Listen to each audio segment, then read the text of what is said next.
All righty. Good morning, everybody. I've got it recording, so we are good to go. I'm glad all of you came back. I hope that you are getting a chance to use eduClimber, kind of jumping in there, starting to get a good feel for it.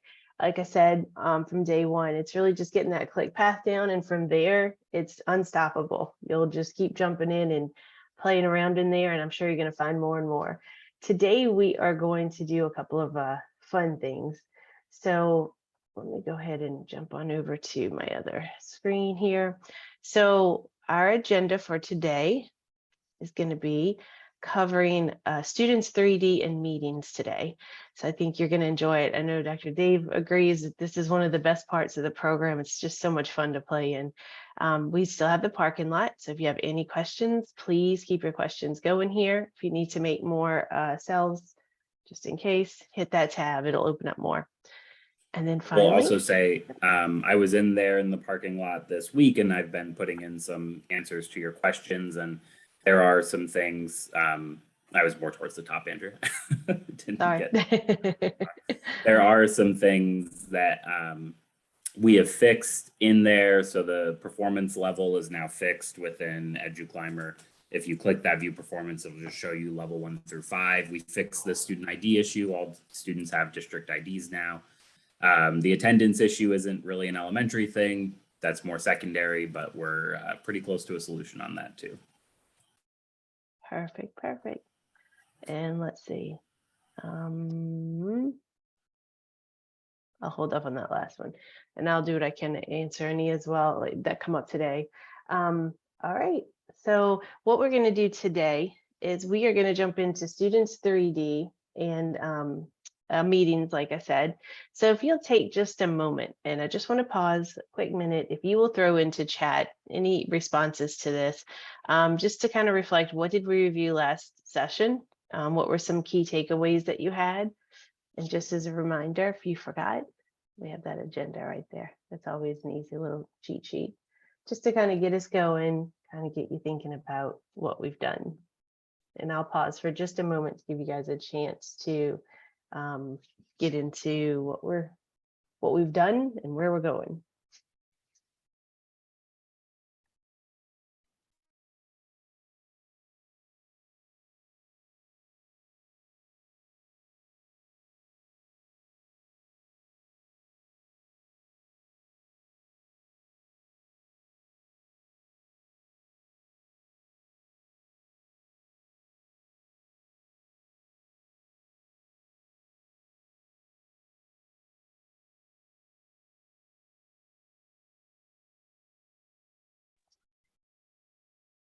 Yes. So hopefully you guys like the concept of tagging and collections.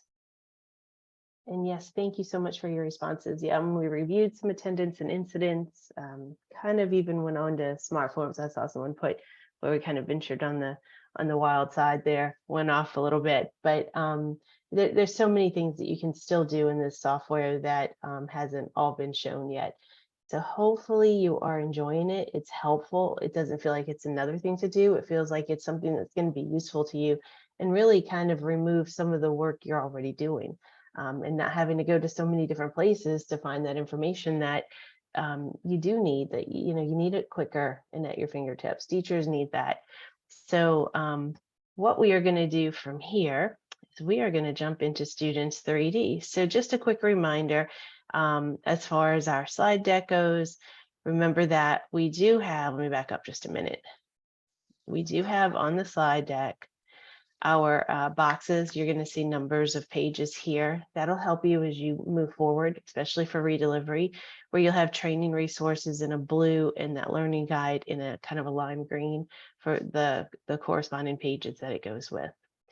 And then from there, we're going to go ahead. I'm just going to show you a few slides, kind of go over our outcomes for 3D, and we will definitely be jumping in. So if you want to log in, if you haven't, go ahead and log in while I cover this slide. And if you have any problems logging in for any reason, please let us know. Like Michael Seligman was just saying a second ago, your CSM, that they are able to, correct me if I'm wrong, Michael, that you're able to go ahead and log in now through School City, or is that still something that will occur?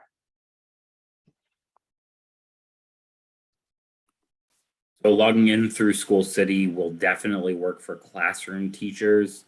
It's a 50-50 shot with With the everybody MTSS else. coaches in this group right Okay. now. It just depends on whether they had. We all have 2 emails in our district, Okay. and we had an issue where like they were getting Splitting. different feeds from 2 Okay. different places, and it was causing major platform issues. Fixed for classroom Got it. teachers, maybe not for MTSS coaches. So if it doesn't Okay. work, just let me know, and I can manually fix it for you.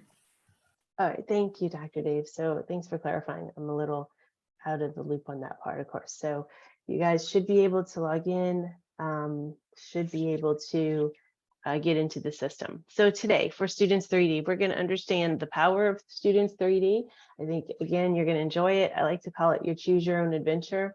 I also feel like it's a lot of ways how you can almost do a mini thesis on things, where we sometimes have our speculations of what correlates with one other piece when it comes to students and social emotional behavior, and we look at that whole child. We have those assumptions, and so Students 3D can sometimes either prove or disprove those things that we're thinking. You'll be able to group your students in meaningful ways. We're going to be able to put filters to them, and again, tags will come into place here. If you've created tags, you'll be able to filter on tags as well. And we'll be able to navigate through some charts and some reports. So without further ado, I'm going to show you just a couple of things with the slides. And as far as when you get started, your rollout, some things that you can do, some talking points here, as well as things to think about for today. Are the students' outcomes equitable? And that's where I say it's almost like a mini thesis where we can prove or disprove some theories. Are the interventions helping? And we're going to get into interventions on day 4, but you'd be able to filter those as well as group those based on interventions. And then what about academic performance for students who may have a certain number of incidents? Maybe attendance is an issue. Maybe we're looking at a certain score on an assessment and we see that that might be that at-risk category where we want to jump in and start doing more. So those are some things that we will be able to look at. So with Students 3D, the one thing I do want to tell you is if for some reason you're not seeing it flow on my screen in a moment like it should, they're moving graphics, you do need to make sure you're in Google Chrome. Firefox and Mozilla should work as well. Sometimes people are in Chrome and it still doesn't have those moving pieces. It's usually because you'll need an update. So if you don't see the moving pieces, you can let us know. And if anything, we'll make sure that you can refer it to the correct person in the district. Maybe it's something with an update if you're unable to do it. I know some districts have to do the updates through certain tech people. They can't do it individually. So we'll see where we go with it. But once we get into that Students 3D, we're almost creating live bar graphs in a sense. And it's not going to be those colored shades that we saw before with performance bands. It's going to be more groupings and filtering from those groups what we're really trying to see. So this is the screen just to give you a visual. We're gonna do this activity in a breakout session, so I'm not going to worry about doing anything with this now until you jump in. So let me go ahead and get over to our screen. And I am going to move just a few things from one screen to the next.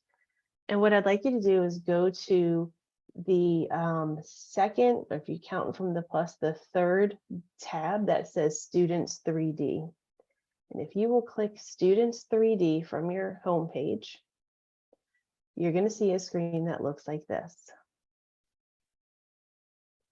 And I will go a little slow in the beginning just to make sure everybody's there, everybody's logged in, and we're going to go through this many times. So I promise you it's pretty easy to navigate, but if you do get stuck, I will show it more than once. So we're going to default to this school year. You can leave it there for the moment. Let's just leave it there. We're going to play with this in a lot of different ways. So we're going to go ahead and leave it to this current school year. And we're going to come to schools. And if you open up that drop-down menu, you're going to see your choices. Yours might look different from mine. I'm going to go ahead and show you, I'll pick on elementary schools for this first search. So I'll do all elementary schools. You choose whichever you have a choice to filter into. And notice I don't have to choose grades. I still have a lit search bar. It's active. I'm ready to go. If we wanted to narrow down to certain grade levels, you have boxes so you can choose and then do a search. So this is a good place to come just to kind of focus for 1 minute on the choices before I even click in of what I have. Remember in that grade tab, we were only able to do one grade at a time. District didn't give us those data walls, and sometimes we didn't have the different schools or the different grade levels we needed to click into there. Maybe it's a permission. When you come to Students 3D, you basically don't have to choose any of this. Of course, if you have a district and you have all access to all schools, it's so much that you do want to filter down. But I'm able to choose what I want. So anytime I have boxes, it's a choice. So for this, I'm going to leave my grades open and I'm going to hit search. So it's a perfect place for teachers to come if they have a couple of different grade levels they're teaching and see their students side by side. So my first search, my first view of where I'm at is going to be my 22-23 school year, elementary schools, and I didn't choose any grades. If you look at the bottom, all students, 26,224. I want you to come over to that left side, and I'm going to choose school. And if you only chose one school, then you'd only see one bar, even if you click this school tab, because you only have one school. What this gives me, though, I'm going to take it from a higher lens. Let's say that I'm in the district office looking at numbers for staffing. This is a great place to come straight to this screen, and it's a quick overview of staffing. Where's the highest population of my students? Where's the lowest population of my students? And so that's what this is able to show me.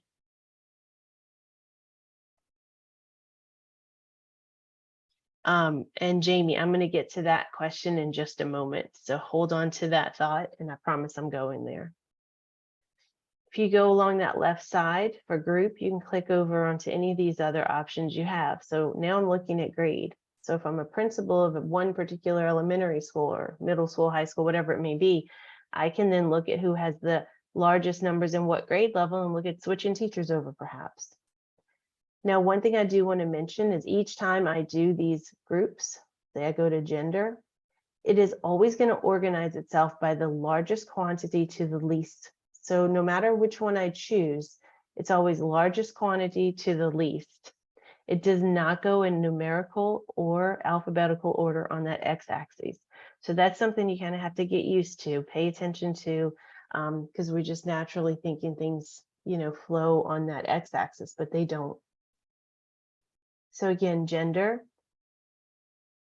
So if I want to come here and I want to see, well, are these students, is that labeled correctly, or is that something that there just was not a gender put in? Either way it goes. Anytime you're trying to see who a certain group of students are, if you click, drag, and hold on your screen, you're going to create a red box. And when you let it go, it will show you who those students are. Let's see, I should be in top secret. It's not. Let me go ahead and hit that again. So again, click, drag, and hold on your screen, and it will show you who those students are. So click, drag, and hold, and I will be able to see who those students are. If I go to ethnicity, same thing. If I'm looking for a particular group of students, click, drag, hold, releases them. Meal status is very well protected, so you probably don't have it. I'm not going to click it. You can click it to see if you do have it, but I believe that that's just the highest level permission. You won't see anything there. And I'm going to go to disability. Again, if I'm looking to see who those students are, click, drag, and hold. Now, going back to a question that came in through chat. If I'm looking at my school, let's say I'm just looking at one particular school. I'm going to go ahead and change my search up just a little bit. Let's say I'm at Bogey Creek Elementary, and I see that there are 667 students. But I know that that number doesn't seem to be right. That seems to include students that are no longer currently enrolled in the school. If you come over to the top, kind of towards the right side of the screen, next to the search bar, there's a drop-down arrow, and it says, when you open it, active status both. If if you click down, you'll be able to choose inactive, active, or both. You might say, well, why is it inactive? Why is that there? Why wouldn't they just remove them? Remember, we hold historical data so that those bar graphs are not constantly fluctuating on you. So what we would want to do here in this case is if we're really looking to see if our numbers are correct, we're going to go to active, only active, remove any inactive students. And so that number now changes from 667 to 656.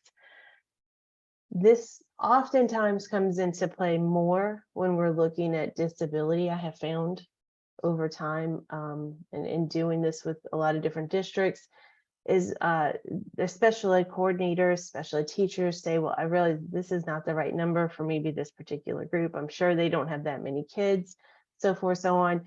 Just let your teachers know they can come here and change it to just active students. Inactive students do eventually drop off. It's just based on historical data that they still show. So any questions so far just playing with groups? So you can see how those work. Okay, before I get into filter, there's one other thing I want to show you here, and I'm going to do it with grade level. So if you go to the top right of your screen, you're going to see layout in a little icon with a table in it. If you click that table, what it does is it takes it from this view and it gives you a list of those students. So you don't have to click, drag, and hold it. And you can get every single student that is in that view, in these bar graphs in a sense, with these pictures and these students, into a printable form that has all of their demographics that are listing, that are coming through it on this screen. And then you can download it into a CSV file. Just look for that download button. This is also where you can go and apply any tags or interventions. You would do that by clicking on these boxes, just like we did before, and we'd hit apply tag and go through that same process.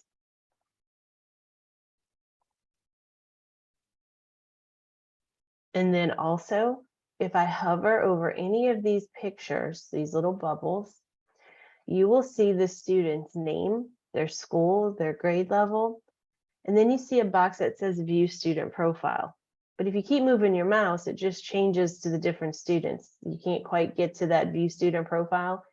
To get to that active bar that says view student profile, when you find the student you're looking for, click their picture and it freezes the screen. So then you can go ahead and hit view student profile, and it will take you directly to that student's profile page. Go back to 3D, and remember, it does not forget where you are. It holds its history. So your screen is still frozen. Just hit that X or click off the screen, either way, and it'll release it and put you back in active mode. And one more thing to point out with disability that Dr. Dave mentioned in chat is that if you're looking up, let's see, if you're looking at exceptionalities, gifted shows up based on state law. You can filter them out if you need to. So yes, you can always remove them if you need to. And we're going to get to filters for that. Any questions with grouping so far? Grouping's kind of fun to just click around, see all the dots moving around. Okay, so I'm going to go ahead and start to do filter here. So what happens with filter? It doesn't matter where you are in grouping. Let's say I'm just in grade level here for grouping. If I want to filter, that's where I'm going to take the population that I have based on this search, and I'm going to start to narrow who I want to see and what I want to see. Typically, you're going to want a pretty specific narrowed search if you start to use multiple filters. So we're going to start with just one, just to give it some practice. I'm going to start with attendance. If I click the attendance filter, I've got several choices. Again, like any filter, be careful with how much you put here, because everything that you're telling it to do, you're narrowing that search. So if I put a month, a weekday, a rate, if I start putting all this in, think about what that means. It means I'm looking for at least one student that fits every piece of this criteria. So be a little bit open with this at first until you know that you do have certain students that you're looking for specific criteria, and then that's different. I'm going to keep it as simple as just rates. I'm going to say I want to know any students in my Bogia Creek Elementary School that have 0 to 85% attendance rates. And I'm going to go ahead and hit apply. Restrict results means to restrict it to this information here and based on the current year search. So if you needed to go back and see multiple years, that's where you would click there. It defaults on restrict results because typically you're looking for that school year. I'm going to hit apply. And so now what I'm going to get is a lot less of what I'd seen just a minute ago. Now I'm looking at just those students that fit this particular filter. If I hover over that filter, I can see what I put in there. Now I'm still on grade tab. So what it did is it took by grade on that x-axis and it filtered the students that met this criteria. But if you notice at the bottom under disability, we did not have this tile a minute ago. Now we do. If I click this tile for attendance, now it's going to sort the students based on their attendance groups. And keep in mind, this is not going on the percentages. It's going from highest to lowest. So if you're looking for the group that missed the most, you have to pay attention to that x-axis, and that would be this group here because it's 0 to 10.41. Again, click, hold, drag, and that's the list of your students. Dr. Dave, did you want to say something or? Okay, I'm just making sure. When I see you, I never know if you need to say You could something. apply a tag right from there, put those kids into an intervention, which we'll talk about next week. But yep. This is like one of my favorite, this and meetings, my favorite parts. Yeah, meetings is really, that'll be fun. It's a real easy place to just get everything. So yeah, like Dr. Dave said, any of these screens, whether I'm clicking, dragging, and holding for any of these students, whatever it is that I'm looking for specifically, remember, boxes mean I have a choice. I don't even have to choose all of them. I can choose one, I can choose all. And this is where I'm able to, just like I showed you in that other screen, apply that tag. So when you start to really filter and group this information down, you've got two choices when it comes to applying those tags. And again, this is very specific on what you're looking for. Like I keep saying, it's almost like a mini thesis. You can prove, disprove theories at this point. You can click those, apply that tag. When we get to interventions, you'll be able to do the same there. Or you can always come to that top right if you need all of these students, because my original criteria was 85% or below. Maybe you want all of these kids. You could always group every single one of them by clicking this one box here. And so that chooses every student that's in that grouping and apply that tag. So you've got basically any option that you want there. Now, you could add another filter to this. And that's why I say sometimes when I talk about that mini thesis, that choose your adventure, this is where it's really helpful when we're looking at the whole child. Okay, so Dara, go over to that left panel and you should be able to do different groupings here. So if I go to gender, if I go to grade, it's still only capturing this filter of those students though. You should be able to see that.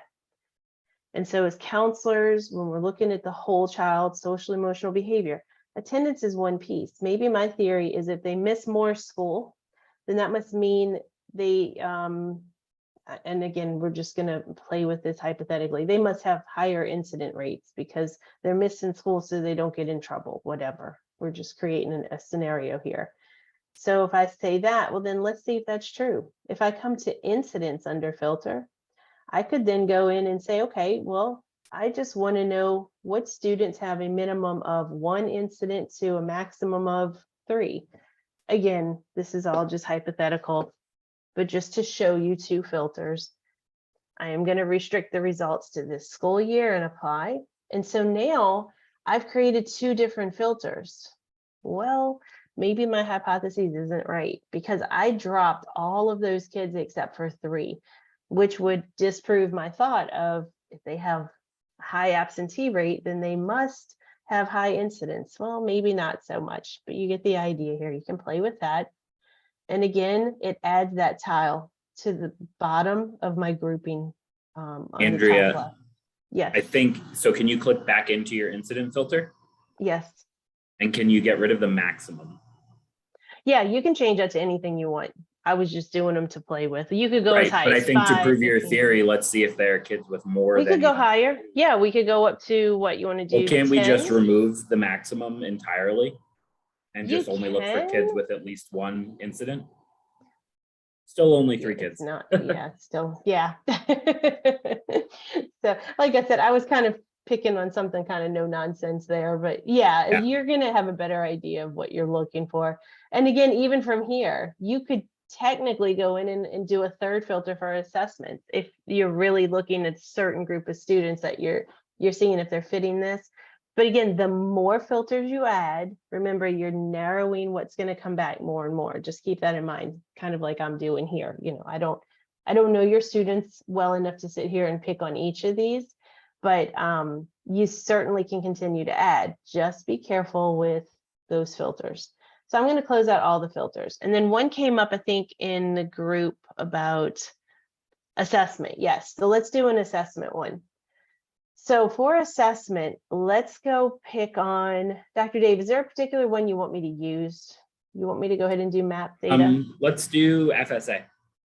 Okay, guide me through what you want, because you know better your students. So And I'm you in can- Bogey Creek. Do I need to go into middle or high? No, this is fine. Okay. Use All right. ELA, All right, spring. spring. You can And then choose what- these. I was going to leave them open unless you want me to drill in, but you can choose these. This is optional though. So you can go into that score detail where you're looking at a specific content area. I'm sorry, subgroup. You can go into minimum maximum score, which I'm assuming if somebody wants to see skill deficit, they might be looking for that. Or you can even go to a target set. Or if you choose a target set, then it gives you the descriptors. So can you apply this really quickly Mm-hmm. and then sort on it? Yep, and we can see where they all are. Okay, I'm getting no. Oh, we have to students set there. it to last year Oh, yeah. on the okay. assessment. So, yeah. All right, so we have 169 students, and I'm going to sort them by, great, let's sort them by the assessment. So the assessment comes up, remember, under disability, you're going to see that tile for that filter. And so now I'm seeing my scores. So this is Yep, all yep. scores. And if you wanted to get to where you only wanted to see the bottom, again, up to you on your search. Say you want to only look at the bottom 25th percentile, you want to look at your score numbers, you could do just that. Or from here, if you, like Dr. Dave said earlier, you can take the lowest group, which I am looking at 240. 240s, yep. Click, drag, hold. Here's my group I need to work with, tier 3, probably apply that tag. Now, And it will show you the name and the student score. Now, what I like to do if you close this is open up the filter again.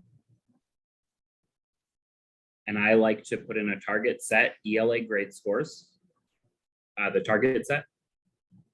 Okay. FSA ELA grade scores. And then for target descriptor, you can pick level 1 or level 2. You want me to choose both or just one? Sure, choose both. That would be Okay. kids who did not pass the FSA last year, and then apply. So now we have a group of kids who didn't pass the FSA last year, grouped to level 1 and level 2. And again, you can look at it in either view, chart view, or your bubble bar graph. And either way, you still have that option of capturing just this group of students, let's say, or just this group. And same thing here, just level 1 or just level 2. So lots of options. And if you wanted to continue, oh, go ahead. If you wanted to do just one grade level, like show me my 4th graders, you've got it right at the top where the grades are. You can filter it down to just 4th grade and see how did my 4th graders do. And now they're your level 1 4th graders, your level 2 4th graders who got that score on their 3rd grade assessment last year. And just to show you the comparison of what if you didn't choose your grade level here and you go here to grade, it will also, it's pulled in 4th grade though.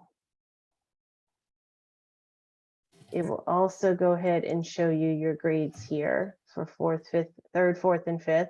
But what it's doing is it is combining your level 1 and 2, just to clarify that. in case anybody was wondering what's the difference with this grade versus this grade.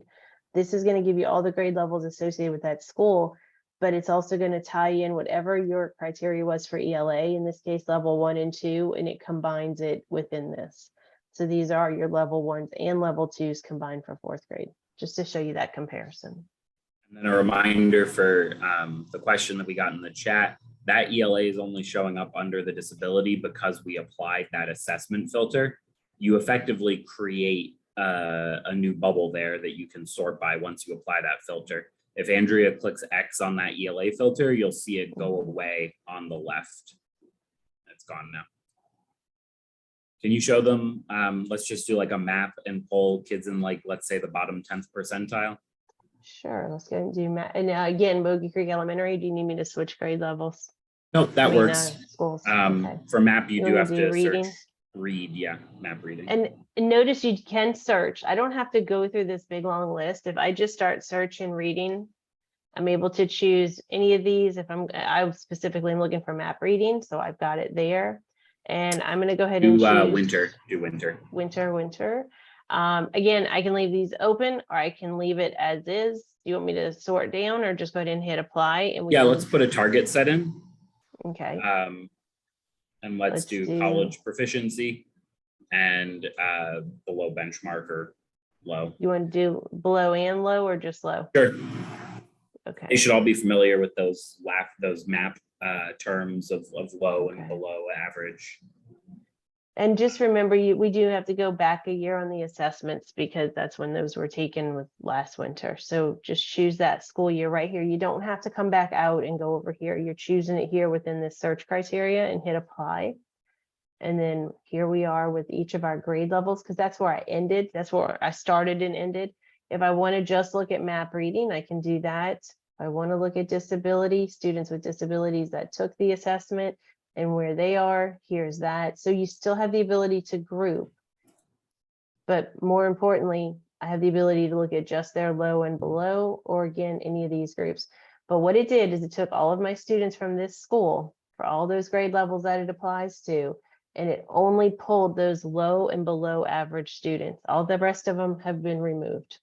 So it's in a sense like that filter we used before, but it's much more interactive on this screen and a lot more flexible as far as what you may want to search.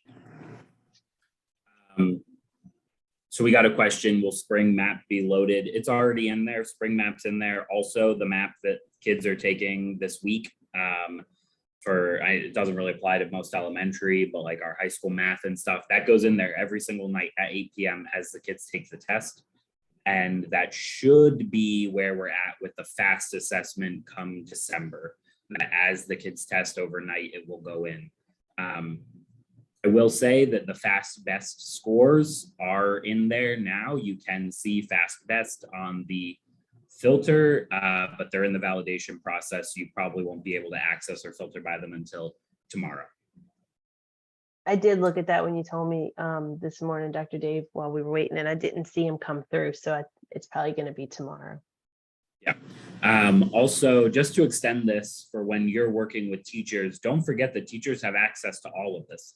So if they've got a class of 18 kids, they can filter those 18 kids, show me my level 1s, my level 2s, my level 3s, 4s, 5s. This tool is super useful at the school-wide level, but it's also really powerful in the classroom level when you're trying to disaggregate your 18 kids and see, how do I group kids to put them together based on their needs?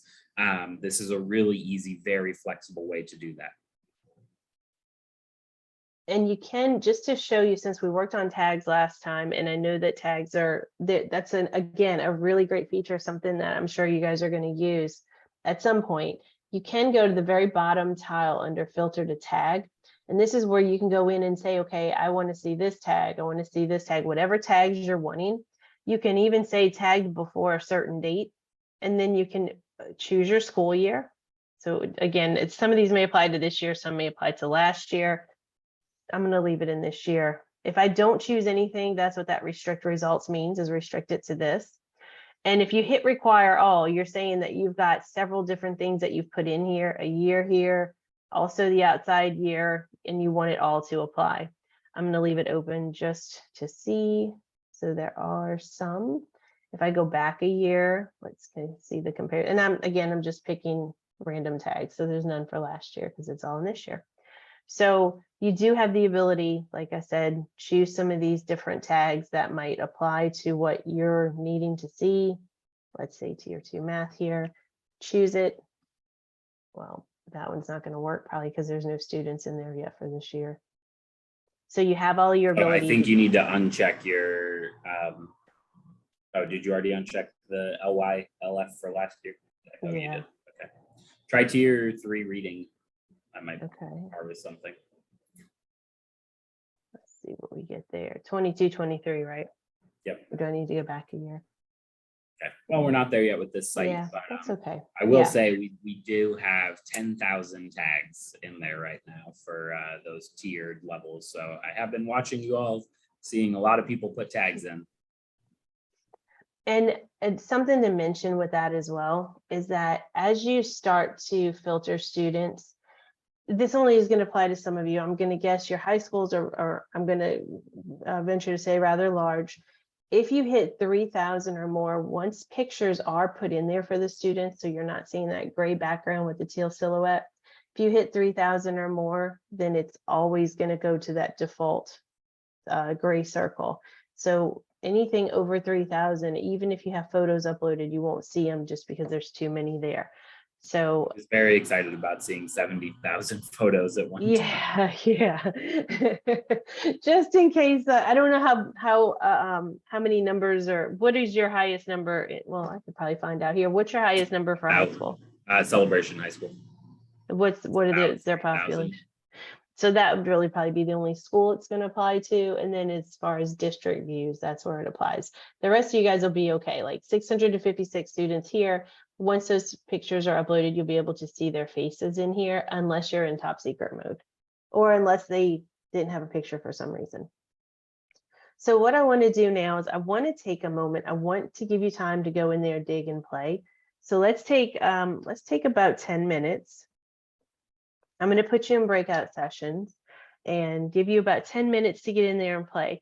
If you need a little bit of guidance on, just a focus, you don't have to do this, but if you need a little bit of a guidance, on page 111 in your learning guide, which again is in that folder right here for learning guide, just double click it, go to page 111. It will give you kind of an idea if you just need something to focus on. Like I said, I am not concerned with you doing this exact activity or you guys just working together and playing in it, because either way, that's the whole point of it.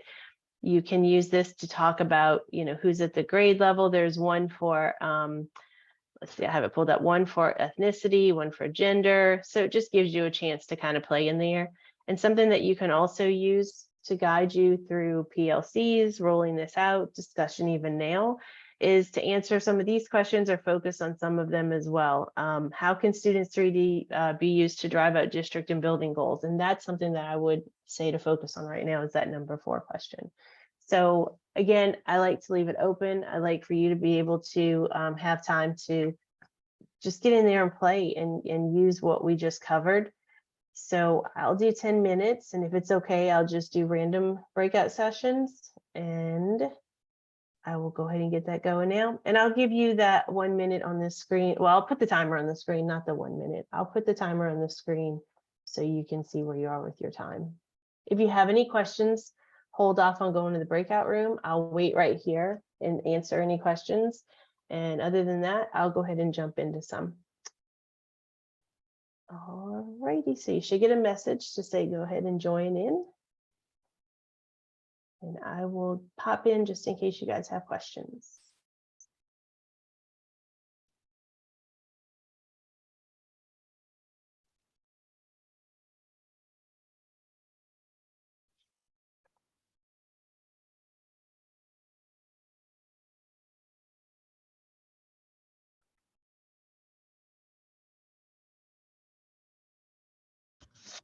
Andrea, can I ask you a question? Absolutely. Okay, so I was pulled for an emergency this morning, so I just got here. What pages did you go over in the learning guide so I can go back and review?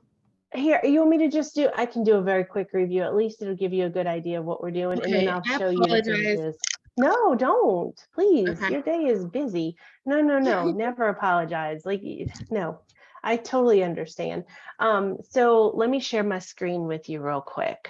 And no, we can just be a group. I was just jumping in groups to help people. So again, it's no big deal either way. All right, can you see my screen? Yes. Okay, so all we did, I'm going to start at that home page and I'm going to refresh so there won't be anything there either. So it'll be just like this morning. So if you go down to that, it's the second, if you're counting the plus, the third, says Students 3D on the left side, Yeah. and then click that. And so you're going to see a blank screen. So you have your option. What school are you at? Florida Ridge. Okay, so I'm going to choose Florida Ridge because that's what you're probably going to choose. And that way it'll be the same for you. I'm going to leave it in 22, 23 year. That's okay. And then I'm going to leave grades wide open. And then I'm going to hit search. So what Students 3D does, there's moving graphics. So you should see those little bubbles kind of float around. If you don't, it has to do with your browser. Did you see them kind of drop in? Yeah, Just I've seen this okay. page before. Okay, perfect, perfect. So then from there, you can just start to say, okay, school is going to obviously be one big group. I've got grade, gender, ethnicity.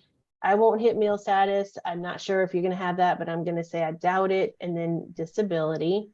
So they all just kind of show you everything. If you need to, let me use gender just because it's a little easier to show because it's just two groups. Let's say I want to see who are these female students. Click, drag, and hold. So it basically creates this highlighted box, and then let go of your mouse and it'll show you your students with all their information. If you needed to see both groups, let's say I need all of this and I need to print it or download it, go over to the top right next to layout, and it's going to have this little bar or the little chart rather. If you click these open, it shows you all your students. So you could technically go ahead and download into a CSV. Or let's say for whatever reason, I needed to group these students in a tag. You can check your boxes, hit apply tag, just like we did last time. So you can do tags, interventions. And then the other thing we did was we chose to filter some of these. So I did attendance just because I know it's always one that I can rely on. And I want to know my attendance rate 0 to 85. You can start doing months and weekdays, and that's okay if you know that that data exists, or if you just play in it to play, that's fine. But remember, the more restrictions you put, the more filtered you're going through those students. So I was having difficulty when I was playing with it. I was having difficulty sorting them by assessment. okay, Like, let's how do do an you score them by assessment. assessment scores? Okay, so did you use map data? Or what assessment do you want to do? I think I was trying to do FSA at the time, but I've done more than one, so just play Okay, around. FSA is not there yet. It'll be there tomorrow probably. So map data is, so I'll just go to map and I'll show you here on the screen. So I'm going to go to, let's do math because I've been doing reading the whole time. So I'm going to go, you can start searching that name here so you don't have to scroll all the way through. I'm going to choose map math and winter assessment. And you can start to filter down on all these. I don't know those score cutoffs off the top of my head. So let's say I am looking for a particular group and I want to go ahead and say low. I just want to see those low groups. I do need to go to last year. That might be where if you were doing all this, but you still got nothing, you do have to go back a year. So this is where you want to hit 21, 22. You don't have to go out of the screen and go to school year because this is going to pull it right here for you. And then when I hit apply, you should have, there's your students. It just, again, male, female, because that's the grouping selected over here. But I do have a new tile that appeared under disability. If I click that, here's my low group only. If I want to edit, just open that back up. And let's say I want to go ahead and include, let's see, below average. I'm going to hit apply. And so now I got two groups for my map math.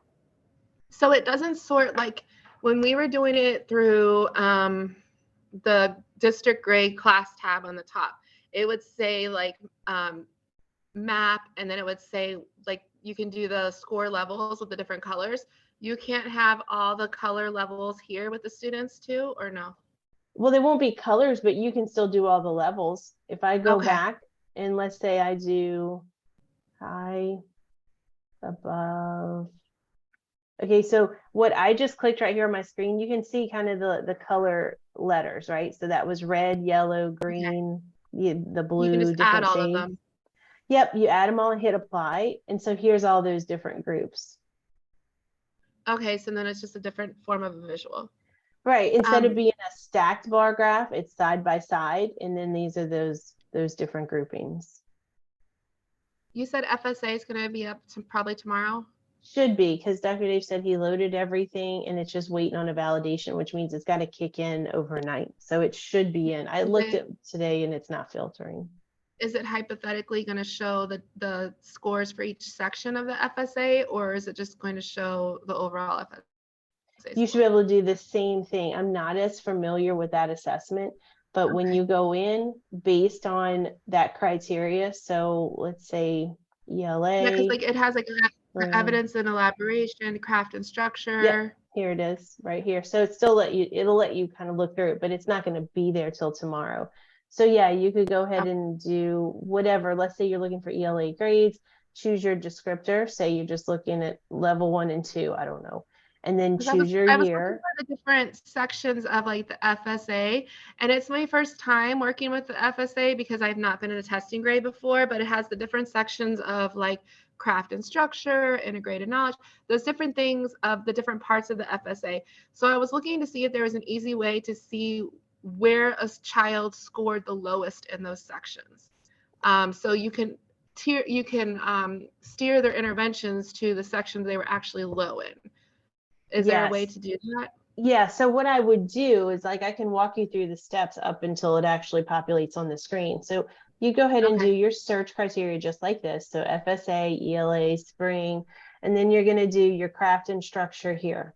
And then you don't have to put those scores in, not at first, because you might not know exactly where they're falling anyway. So I would leave your minimum maximum open. Then go ahead and come to your target set and say that you're looking for those grade scores, and then apply whichever target set you're looking for. And I'm going to guess it's level 1 and 2, just because that's kind of those students that fall into that at-risk category. And then go back a year, and then you're going to hit apply. And those students are going to come through no differently than how our MAP students came through just now, where we had that level 1 and that level 2. And then what you'll be able to do from there is just sort it the same way that we did with MAP. It'll still be the same function.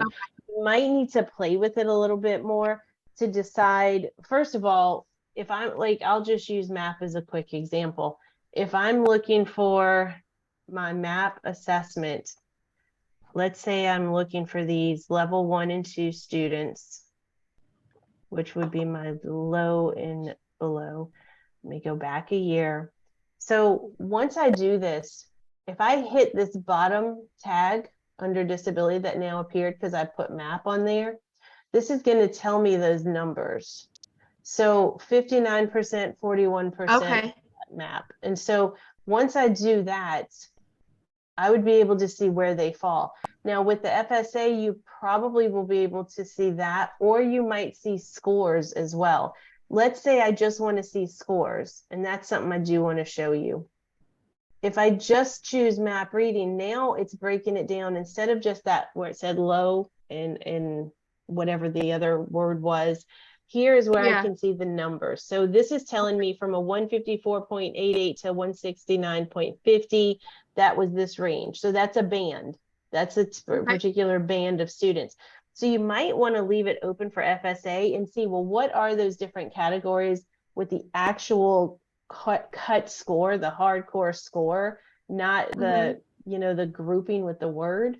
And then see where you fall with the numbers, the actual score numbers, then go in and play around with, okay, then I just want to see that percentile, or I just want to see a certain group. Does that make sense? Yes. And I have a question from last week's when I was playing. Like when you go into the grade part on the top. And up here. Yeah. And you said that you have to, if you leave that first one where your mouse is at the current year and then put the second one and the year prior, will that take your currently enrolled students only out? Yes. So you're at Florida Ridge. Because I don't want like the withdrawn kids. I want the kids that are still enrolled this year, but I want their test score from last year. Okay, so that's going to be the students that are going to be tied to you for this year for any cohort data that's in there. But just to remind you, and I probably need to show you that with 3D too, in case you missed. If you're just looking for your active students, you will still need to get into this filters button next to search. And then down here, it says active students filter. Instead of you going to both, go to active, hit apply, and don't forget to come hit search again. Because yeah, people forget, I forget it. You think apply, it just, your brain says it's search, but it's, you know, it's 2 steps. It's apply and search. And then it'll give you just those active students. And also the same thing in 3D. So if you go to 3D, and in this case, you don't have a filter box. If you come right next to search, and it's going to show here, active students only, and then hit search again, and it should just give you the active students. Oh, thank you so much for sharing that. Thank you you're for welcome. my little individualized mini PD. No problem. No, it's no big deal. I was just going to jump in and see people, and a lot of times they don't really have questions, and I like them to be able to talk anyway, you know, and if they do, I'm going to do more. So it's important to get you caught up. So just, yeah, and just play in it. The more you play in it, the more it's going to make sense to you anyway. But yeah, it's those little things like those active versus inactive. And again, people are like, well, why do you have that? Well, because if not, it would be, I compare it to a stock market. It's going to go up and down so much, you won't know where you are. So it's got to hold those kids at that certain time. Otherwise, these little bar graphs are going to fluctuate so much that you wouldn't have anything, you know, set. You would constantly be changing your reports every day. So that's kind of why it's there. Thank you so much. I appreciate you taking the time. No problem. You're very welcome.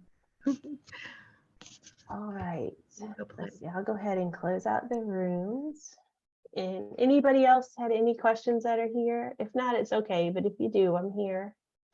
I had a question, but yes, ma'am. But you going over it again for Michelle, you answered my question. So but that's kind of why I hung out, because I just didn't know how you got that screen with the FSA, how it divided into level 1 and 2, because mine just looked like a group of students.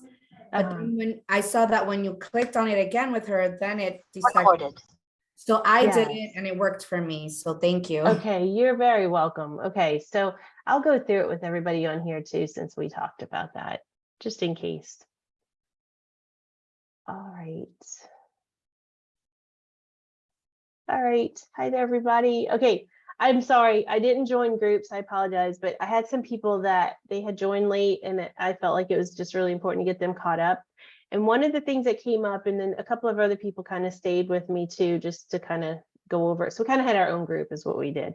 So I wanted to show you one thing that did come up that by 2 people, I feel like it's warranted for sure to show you, is something with your FSA. Now, although you can't get to that FSA data yet, I can still walk you through it.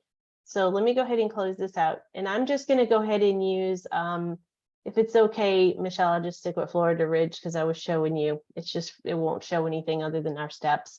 So go ahead and just do your normal search. And then someone had asked about that FSA assessment. Well, like Dr. Dave said, he's loaded it, but it's not going to be there more than likely till tomorrow. But sorry, Andrea, are you talking about the FAST test? Our new this year's assessment? They were actually looking at FSA. So FSA will only have data from last year. Students won't be, the only students taking it this year will be our 11th and 12th graders who need to take it for graduation.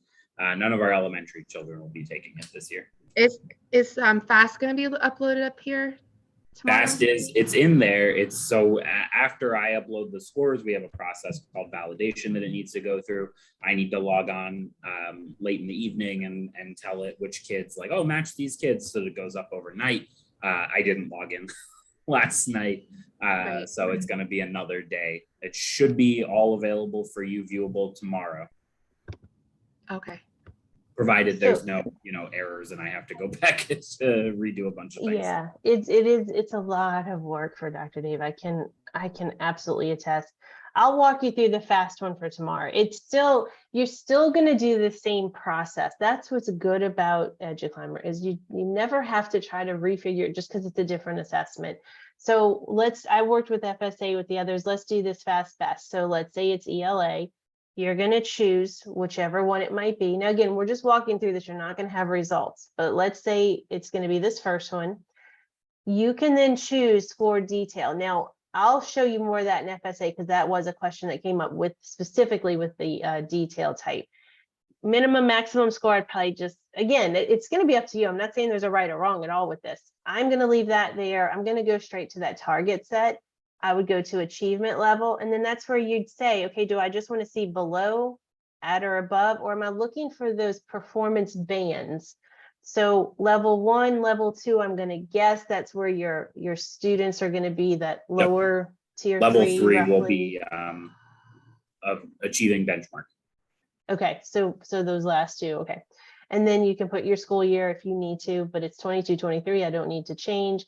Now I'm gonna hit apply, of course I'm gonna get nothing, but tomorrow give it a try and you'll very likely get something. If not, don't get upset with Dr. Dave, because I'm telling you now, if there's errors, that it could be something so slight, it could be so minute, but it's gonna kick it back on him and then it's a pain for him to go through. So the But last, just to regale you all with some behind the scenes melodrama, the Florida Best Assessment does not have middle names on our students' profiles.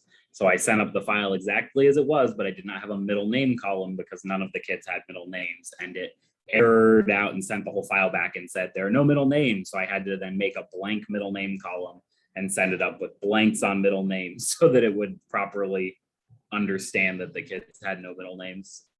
Your computers are so literal. You cannot even be a space off, much less, like you said, a middle name.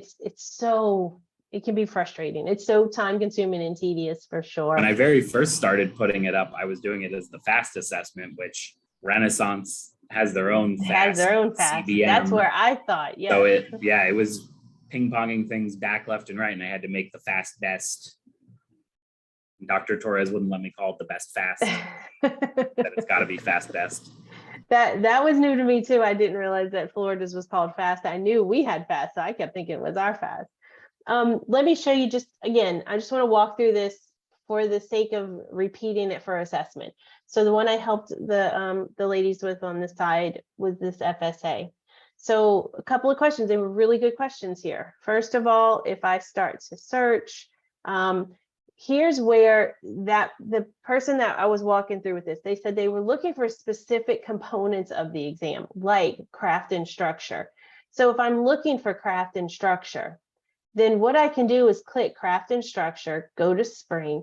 I can't even click it or search it here within this score detail if it comes up. Now, when I did, I think when I did not the retake, let me back up here. When I did ELA spring, I believe it did show me craft and structure. Yeah. So it's whatever combination. If you go straight to craft and structure here, then it's obviously not going to pull your detail here. If you go ELA, spring, then you can go craft and structure. So again, that's why I have to keep emphasizing it's a choose your own adventure. And you're going to just play with it at first. So the question was too, well, can I see performance bands like we did under those district and grade tabs, where it was all those different colors?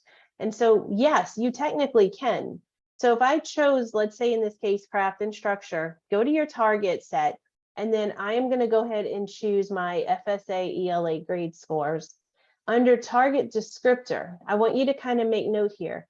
From level 1 to level 5, if you notice that those words have color to them, that is your performance band. That's that band that was stacked and had all the different colors with those different kids fractioned out into it.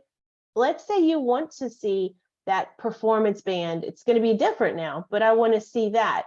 If I go and hit apply. To set it to last year.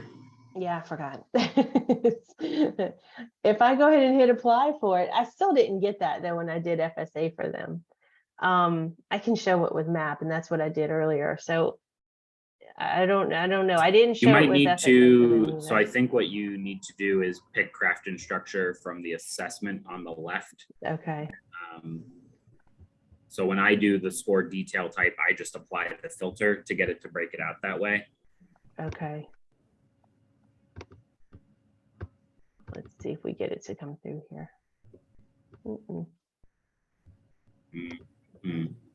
That's why I thought that was the one you were talking about too for next year. Let me do this for the sake of just still showing this. I'm going to use map, and we'll figure out FSA in just a moment.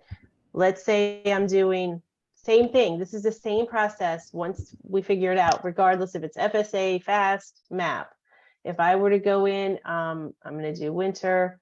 And let's say I go to those same different performance bands, right? The low all the way up. Think of it as your levels. And I hit apply. Then I'm going to get on that map reading. Here's each of those performance bands. Now these are with words. So these are my low, my above. If I'm looking for just those actual hard numbers, those core numbers, don't put anything and hit apply. And then what you're going to get are your actual raw score numbers. So that was the difference I was showing someone too. And then let's see, give students. Okay, so I think Dr. Dave got those questions. And Dr. Dave, as far as the FSA, I'm not sure if you want to, we can just put it in the parking lot for something to review later. Yeah, I think it might have something to do with the hierarchical okay. How we're searching layering that's going on there. Okay. The way eduClimber, if you're all not aware, the way eduClimber takes the FSA data in is every single FSA and EOC goes in the same assessment.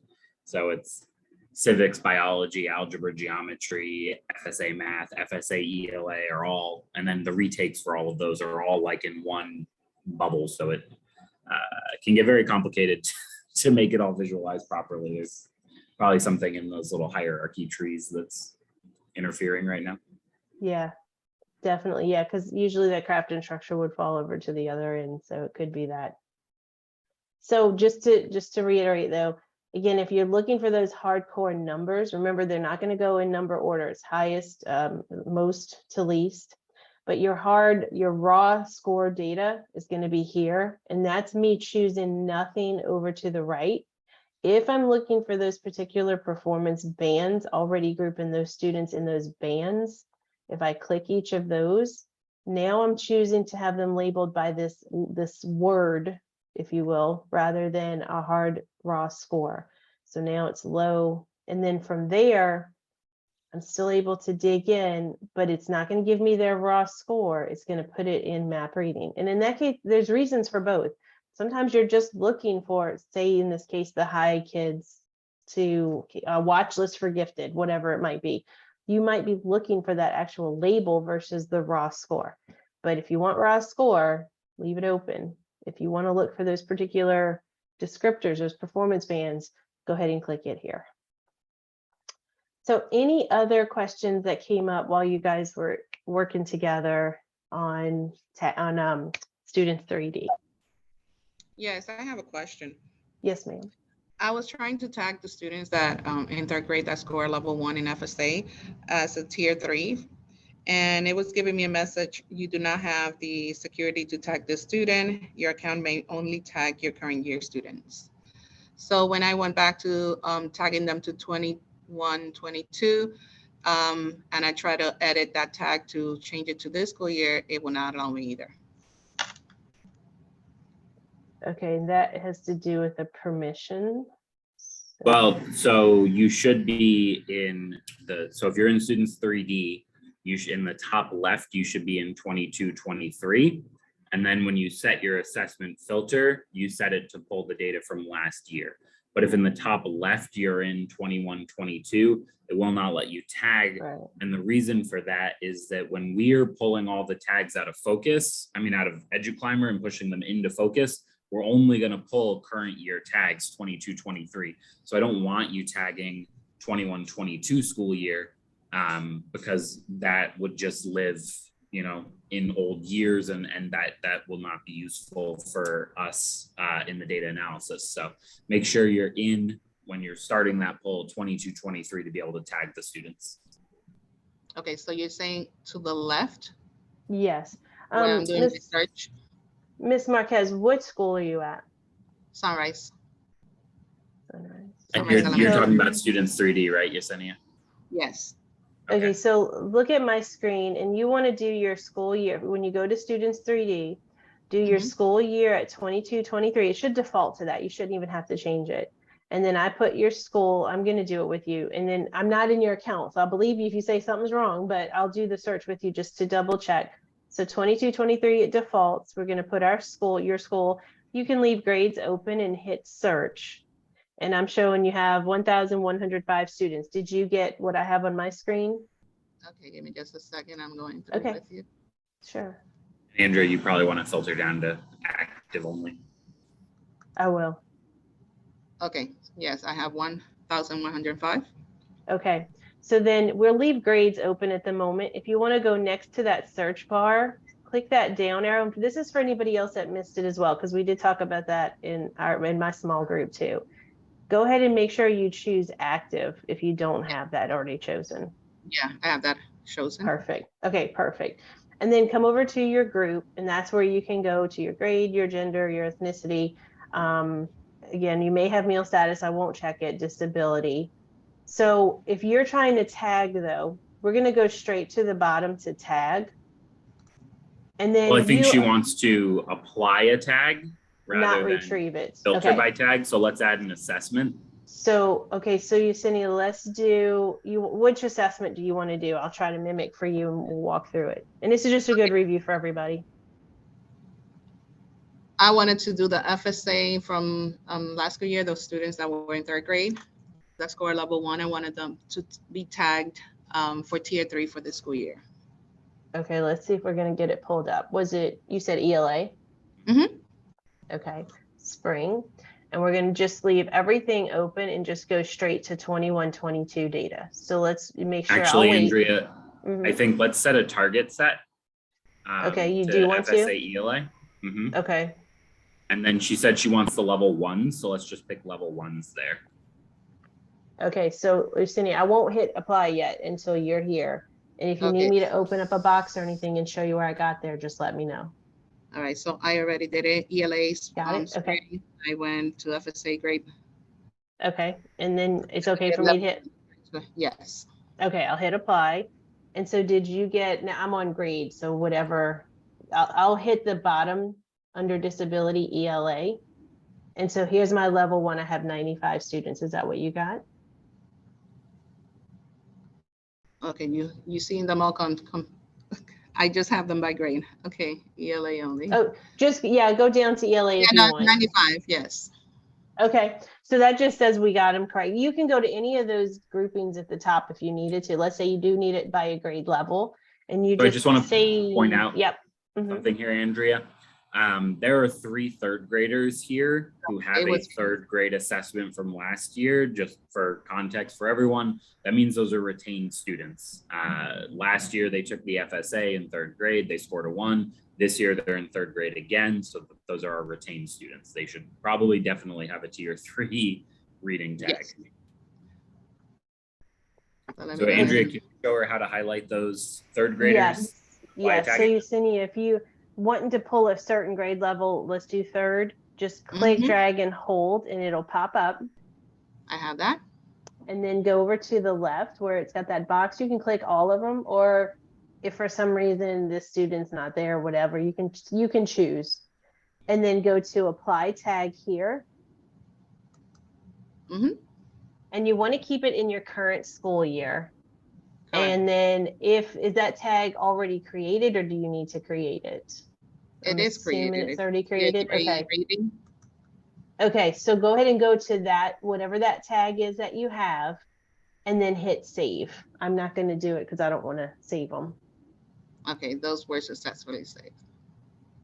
Yeah, so Yesenia, I think just to reiterate, when you're at the base level of students 3D in that very top left box, if you're planning to add tags, it needs to be set to the 22-23 school year. 10-4, I got that now. Okay, you got, so did it work for you? You did okay with it, Yesenia? Yes, I did. Okay, perfect. All right, any other questions? These are good questions and definitely things that you're going to want to know. So anybody else have any questions you want me to walk through with you as well? I do. Yes. I do. I have a question. Okay. When you're highlighting the students, right, and they turn red, if some of them don't turn red, what does that mean? You're clicking and highlighting over the whole group? and they're Yes, not I in that am. And frame? some of them stay blue. Like, and just in a sense, it kind of looks like what I'm showing on my screen here. Yes, but you see how you have your box all through the red? I have it. You've it all the way over, but it's not And highlighting. some of them stay blue. That's odd. That is, I've had this happen before. It's one of two things, Carmen. Either one, you're not in Google Chrome. Students 3D doesn't work very well in something other than Google Chrome. Or two, I have noticed Students 3D performs very poorly while you're in a Zoom call. So try it again when we're done with this training, and it should work better. And Okay, try perfect. to try refreshing and doing it again too. Sometimes if you just refresh the screen and start over, and I mean by your actual browser where it kind of clears everything you're working on, and try to redo it, see if that works too. That might be an answer. Sometimes it could even be a display, but I'm going to say more than likely it is going to be a browser issue. And if you refresh it, I'm going to keep my fingers crossed, it might work. If it keeps happening, let us know, because that's Okay, thank something you. that shouldn't. You're welcome. All right, any other questions?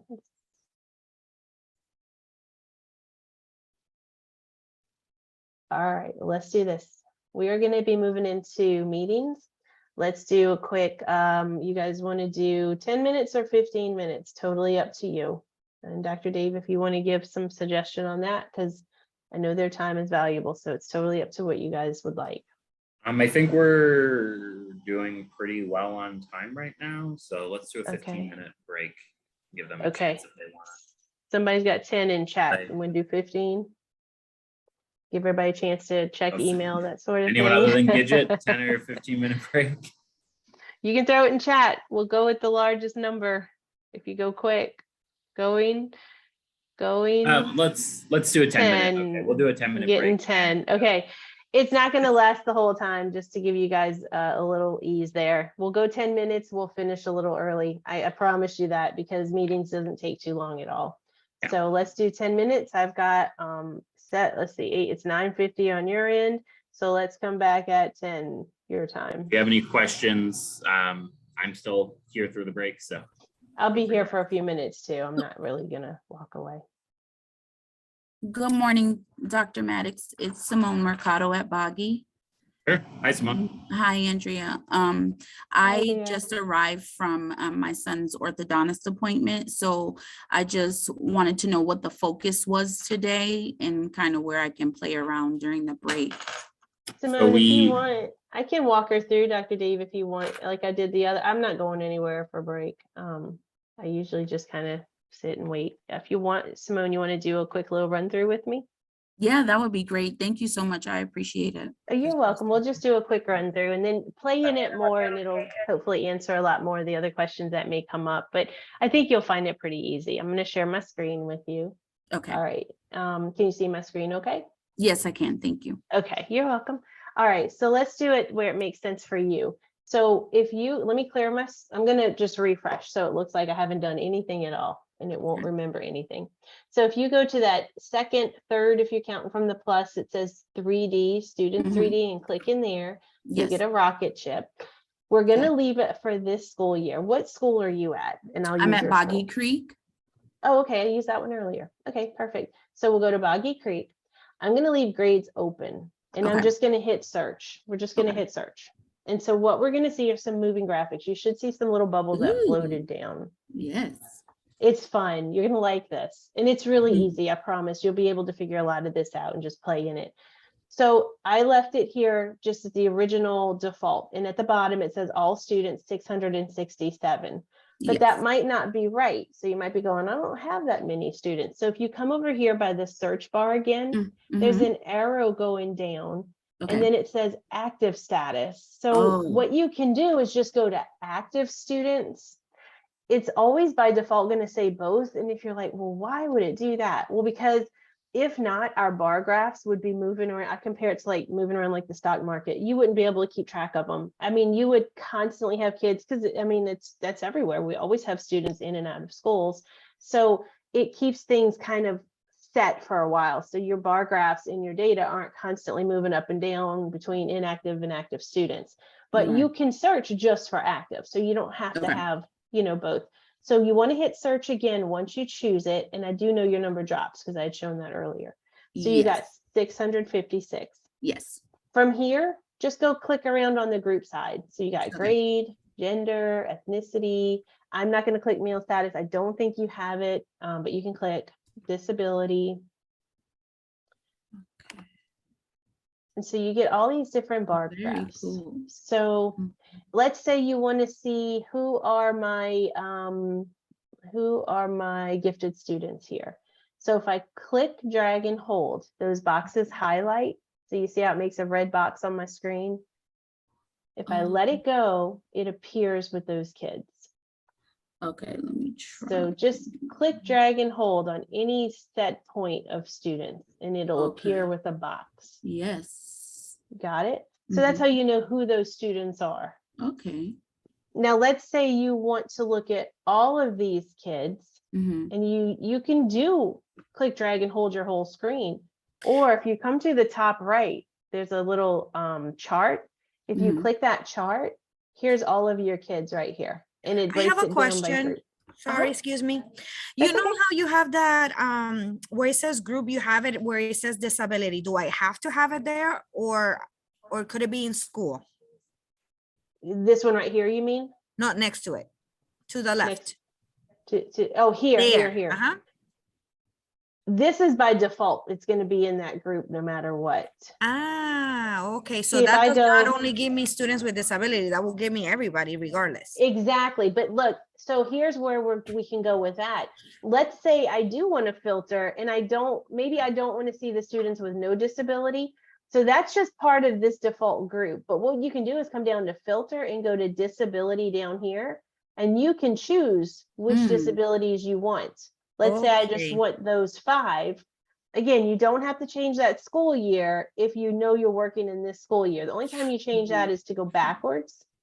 And then if I hit apply, it's only going to show me. Now this is all disability as far as what I show here, or I can click here and it shows it based on those groups I chose.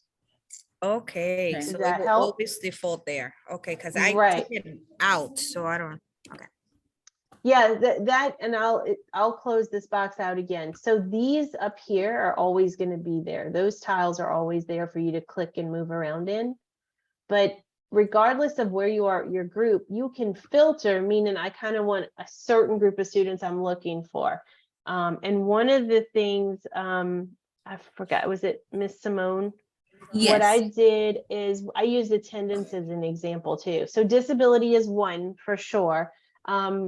Let's say I want to look for students that have 0 to 85% attendance rate. I'm looking for those that might have some chronic absenteeism going on. You can choose down to the month. Again, what you're choosing, be careful, because that means you're just really narrowing your search there. But I'll just leave it 0 to 85 and hit apply. And so it defaults on ethnicity, but again, you can change those in that grouping here. Or notice there's a whole new tile again. Anytime I create a filter, it adds the tile below the last tile that's there, which is disability. And now my attendance rate is going to go from, and it goes by quantity, highest to lowest. So if I then look on this bottom axis here, my lowest, the least attended from school, the highest absentee rate, I have to look for that here, and it's 0 to 10.41. And here's those students. So then I might want to say, oh, we need to put them on a tag for attendance watch or whatever it might be. So you can start to pick and choose those groups. Or again, if you want all of them, top right, and it breaks down those percentages for you. But again, it only went up to that 85% because I didn't want 86 or higher. I just chose for it to be 85 or lower. And you can do that with anything. So if I click it off, go back to whatever, you can, let me go back to my bubbles. It doesn't matter where you have it on grouping, but let's say you're looking for an assessment. Again, you can choose your assessment, start to dig around in what you're looking for. You can filter here. I'm going to do it without that at first. And I know it's because I chose language. Let me do reading. Winter. And so here's my map. I didn't choose last year. So here's where I do have to, I keep forgetting because it's not, y'all haven't done that yet. So 21-22 for school year at the bottom and hit apply. And so here's my map students. And again, it's sorted by grade just because that's where I had it clicked. If I go to the bottom tile under disability, that new tile's there. Here's those hardcore cut scores, those raw scores for that data. But I do have a choice to go in and create them by those performance bands if I want that low or say the below average and hit apply there. So now I'm just looking at my low or below average students. Okay. And you can keep playing around with them from there. Ethnicity, English learner, disability, demographics, and tags. I mean, you've got all of these in that filter. Plus, if you already have a tag created, you can go in there, find that tag. I'm just going to pick this here, see if it comes up with anything. I may search this to nothing, yeah, because I just chose one that doesn't fit. But you can Andrea, go in and what choose is your that? tags. What is the restrict results? Okay. When you toggle see that's on? restrict results, what that means is it's saying that, let me do it with attendance just to show you. So if I go 85 again, what the restrict result means is that I'm saying restrict it to whatever I have for my results to what's in this screen. If I untoggle it, it'll pull from anything that has 0 to 85 any year. So unless you want to go back to a certain year or keep it current, it's typically, you're not looking for all years beyond this. You're typically going to be looking for that current school year. Sometimes you're looking for last year, but if I untoggle it, might pull anything that any student I have access to that ever hit that 0 to 85. So it's why it's always kept in default to being on rather than off. Okay. Thank you. And then you're welcome to hit apply. Again, you can choose any of these though. You could say I'm looking for a full day, certain days from enrollment, weekday. But again, it's a choose your own adventure. Any of these over on filter to the left, just play around with them. It'll become a fun, you'll get lost in this. It'll become something fun. So that was a really quick run through, but hopefully that makes sense. And I'll give you a few minutes to just kind of look through it. No, it does. Thank you so much. I appreciate it. Oh, you're welcome.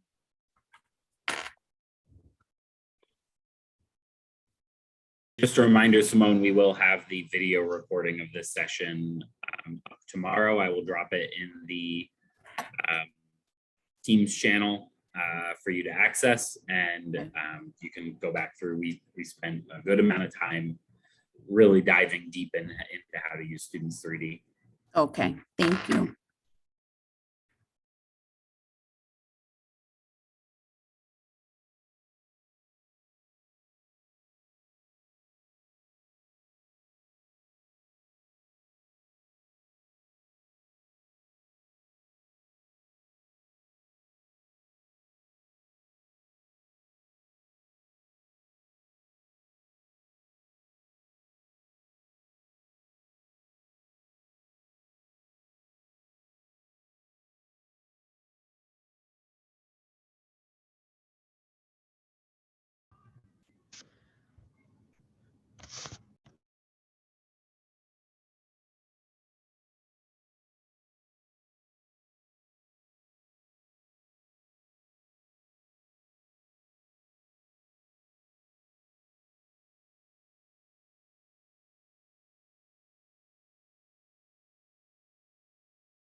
Michelle, are you on right now?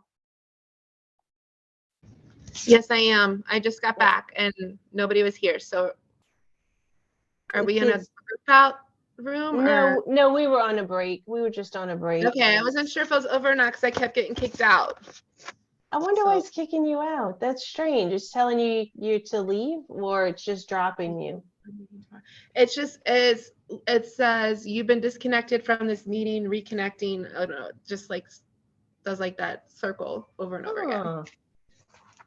So All I right. didn't know if there was I don't some know if issue or it's an internet thing or what, because I shouldn't even have to, like, it's not even like Zoom where I have to let Oh, you sure. in. I got If in it trouble for keeps- asking questions and you kicked me out. And that no, I'm just kidding. No, no, no, never. I like questions. No, no, no, not at all. I don't know why. I don't know if it's an internet thing either. That's strange. No, we were on break and we just finished a break. So Okay. we're gonna get everybody back right now. If it keeps happening, I'm wondering if it's internet maybe. I would let someone know maybe to take a peek. Okay. But it'll be recorded for those little pieces. I'm sorry. I don't want that to keep happening No, to you, that's but it is okay. recorded. Thank you. All right, you're welcome. All right, everybody. So if you're there, we will go ahead and get started. And like I said, we're going to finish early today too. So once you're ready, we'll go ahead and dig into meetings. And let's see, I just want to make sure everybody's that you don't have to turn screens on or anything, but let's just give me 1 minute, take a quick peek. All right, so let's go ahead and get started with meetings. And I'll go ahead and jump in. Again, just going to cover a few slides. I want to get you kind of acclimated with what meetings are. And so with meetings, I think you're going to like this feature. It's really neat. It's going to allow you to be able to see all your students or everything about your students in one screen. So you won't have to click in and out, and you can meet on that student and discuss anything and everything. So what are our outcomes for meetings? It's going to be to understand the benefit of using meetings in eduClimber and creating them and interacting with them. So we will create a meeting today. It'll be a practice meeting before we get going, and I'll remind you of this again. If we create a meeting and you invite someone to the meeting, make sure they're in this group because it sends them an email immediately. And if it's someone that's not here, they're going to get an email from eduClimber in their work email, and it's going to say they have to come to a meeting. And I promise you, they're going to be calling you going, what? Why am I coming to this meeting? I'm in class, or whatever the case is. So I'll keep reminding you that if you go ahead, it's okay. I'm always okay with you moving ahead, but don't invite people to meetings unless they're in this group with you, because they will be confused. So we will do that. And again, some talking points if you start to roll this out with your district, with your other teachers, whoever it may be, is this meetings is a way for us to collaborate. So you might want to pose the question of how can we collaborate, analyze that data, pinpoint that tier 1 group, maybe look at those tags, maybe look at those individual student needs, look at interventions, look at that social emotional behavior, all in one place. So if you created a meeting with just that one student, you could have the parent come in, you're looking at just that information on that student and everything about them.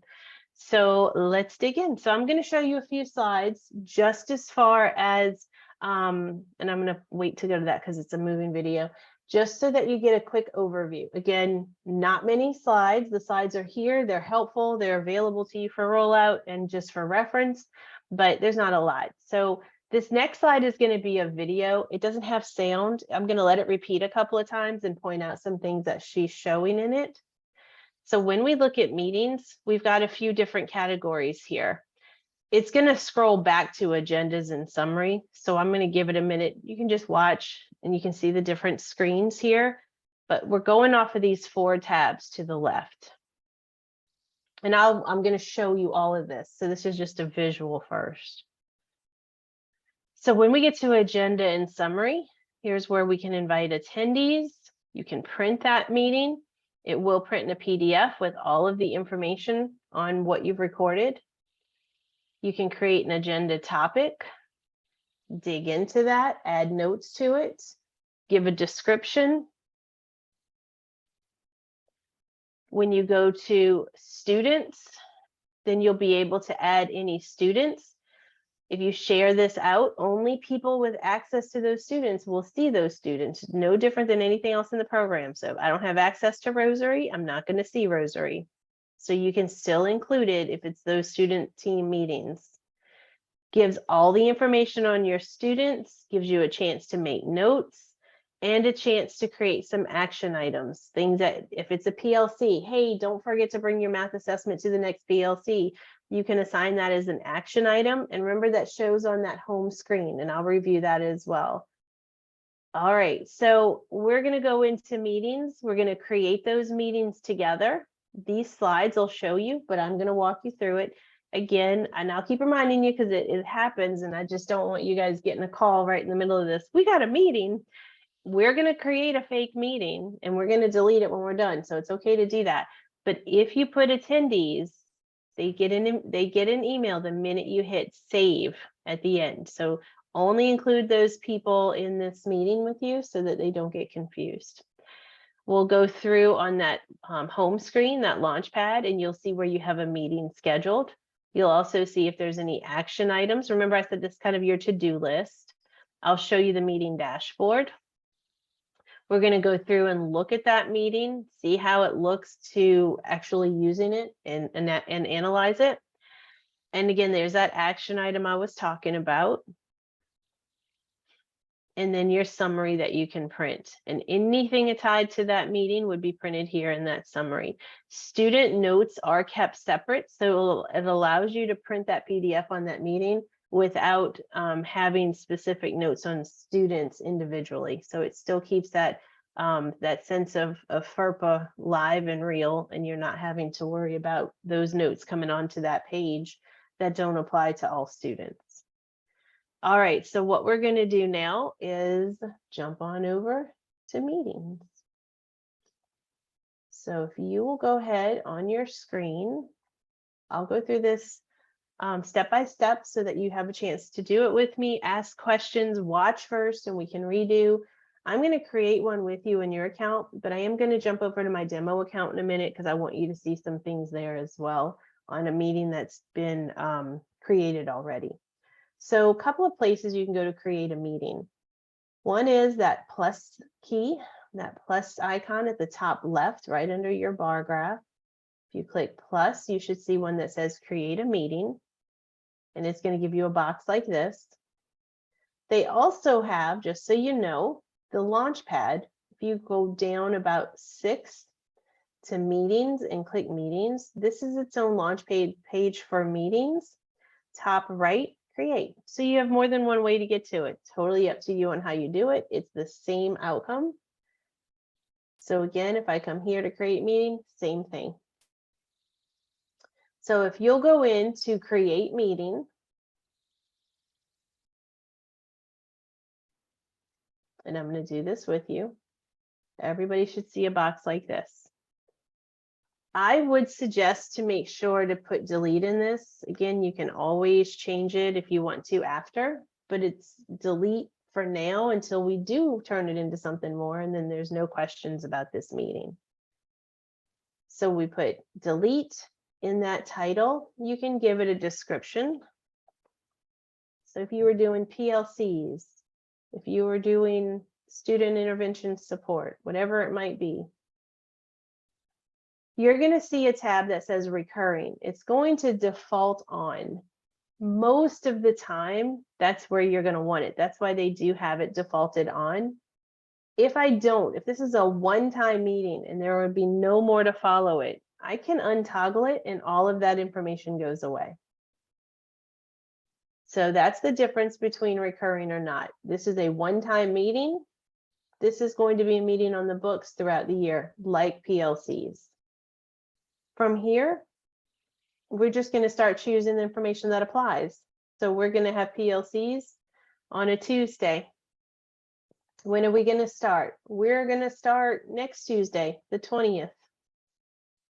And we're going to have the end date of whatever it might be, the 25th. And again, it's going to default to that Tuesday. If I chose it to go through, say I have it go through the end of the month, then the 25th would be the last one by default. It will sort those Tuesdays for you. My start time and end time, make it as close to that time as you can. So it's not going to be AM, and I want to purposely show you that. It's always going to default to that AM. To get out of that, click back in that box, kind of hidden. It's at the bottom of this box that opens to PM, and then it will default to PM. So if you're after that 12 o'clock time, before you're actually on that 12 o'clock when you're doing this, you do have to go into that PM bottom right. And some people don't know where to find that. So I want to make sure to show you. Maybe my meetings are every other week. So it's going to be every 2 weeks. I would put 2. If it's every 3rd week, I'm going to put 3, however often it occurs. And this is where we want to add attendees. Now, when I click that plus key, remember what I said, you don't want to choose people outside of this. So find someone that's here with you, or find someone that you can tell them just ignore the email, and go ahead and put that person's name here. You can just start to search and it will come up. And you're going to hit OK. You can always add more as well. So if I wanted to add Miss Simone, I'm going to add you just because I've got your name.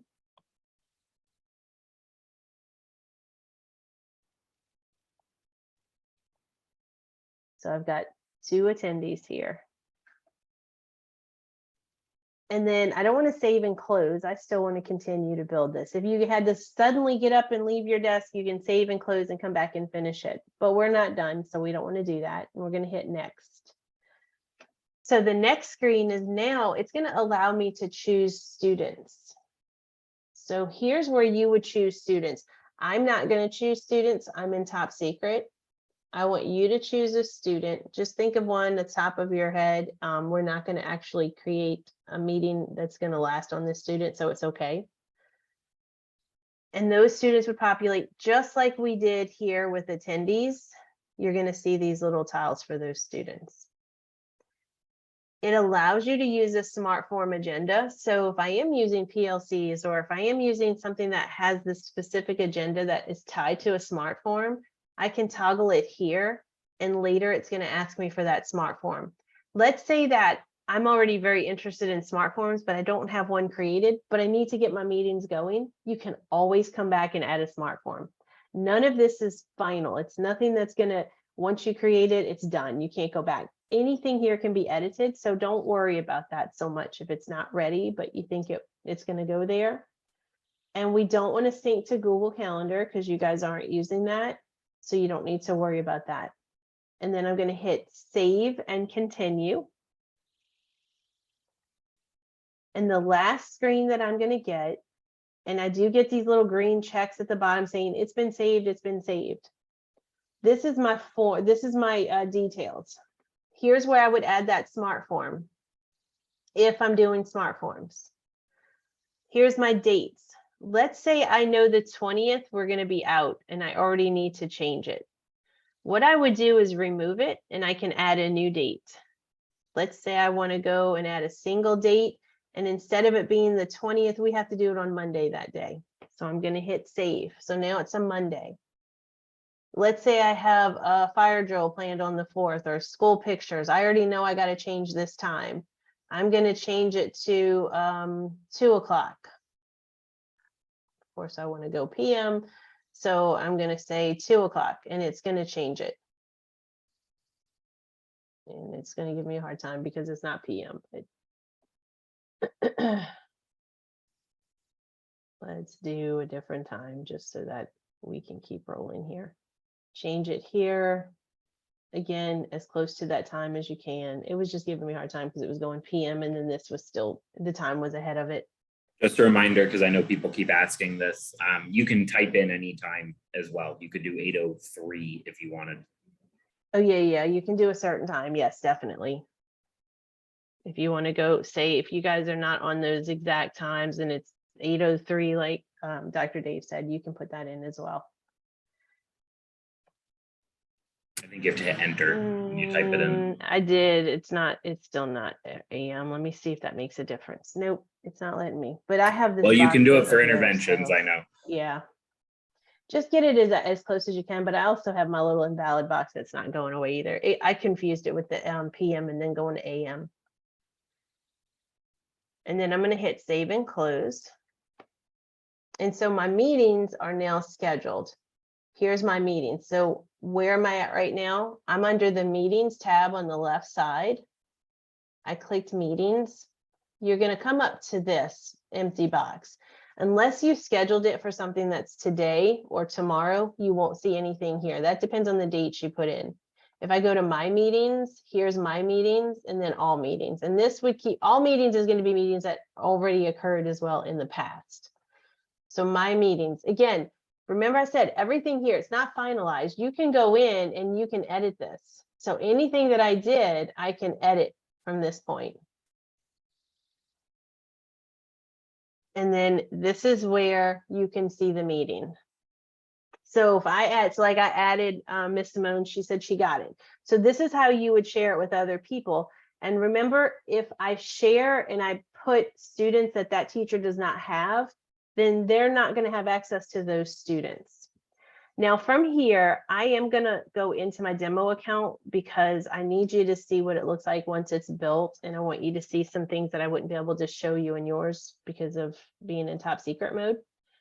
I want you to see student data. So I'm going to jump on over to mine and show you this pretend meeting. And we'll delete that Simone off of there and Dr. Dave so it's not sitting there before I leave.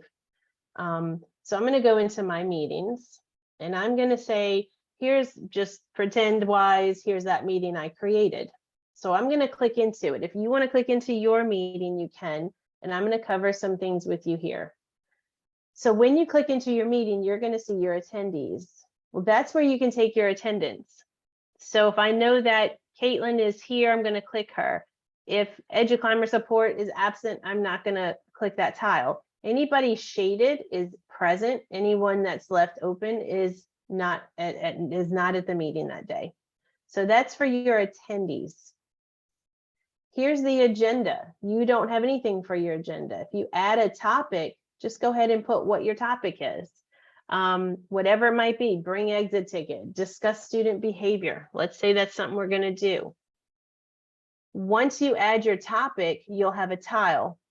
Now there's a couple of things with that tile. You're going to drop down.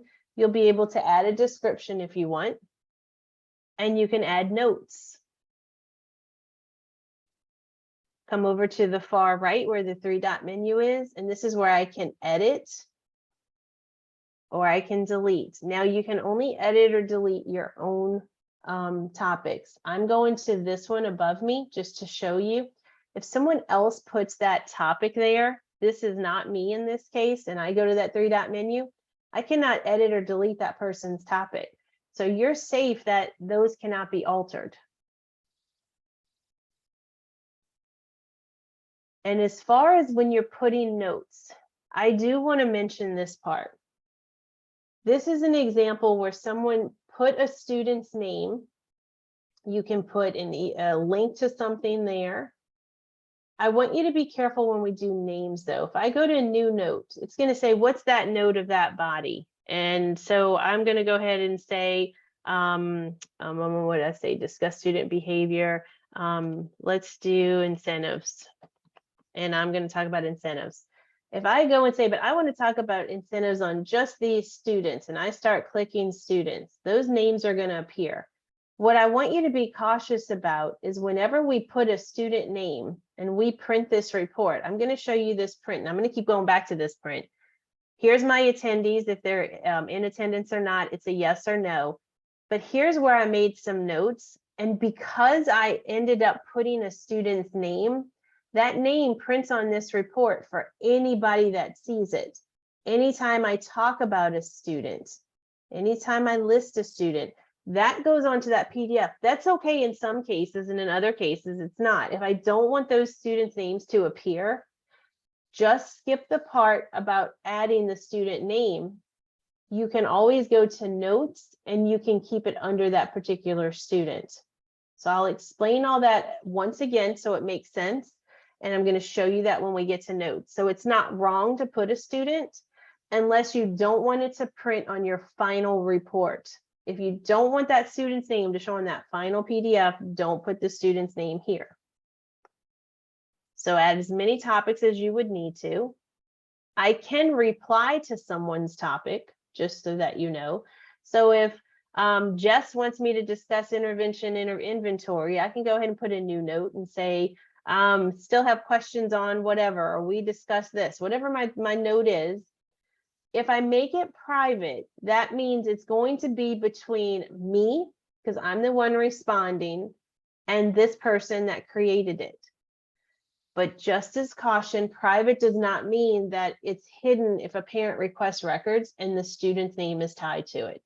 So private can be a little misleading, and I do want you to be careful. I'm going to repeat that again as we get into notes. So far we've taken the attendance on who's there. We've added some topics. We know that we can't delete someone else's or edit someone else's topic, but we can create our own. And if I put the name of a student that's there on that final print summary for everyone to see, again, that might be okay, it might not, just so you're aware. And I can create a note with a private note between me and the creator, or the creator if it's me and the person responding to me. But the minute I put a student's name, that is for legal purposes reportable. So be careful if you're putting a private note, what you're saying about that student. I'm going to go over to students now. So this is the feature that's so wonderful about meetings. Once I have my list of students here, again, only the students I'm tied to would I be able to see. So if I don't have those students showing, that means I don't have access to them. If I can see those students and they're active for me, I get all of the information that's tied to those students. Dara, yes, when you're creating a new note, it should show you now, but it definitely would be available that day. I'll go back, Dara, on that one and see on your account what's going on with that. And Jamie either. Okay, we'll go back on that in just a second with a new note. So with those students, if you added students, if you will click those students, you will be able to see their data. I'm in a demo account, so I have to go back a year. You may have to go back a year as well, depending on the information.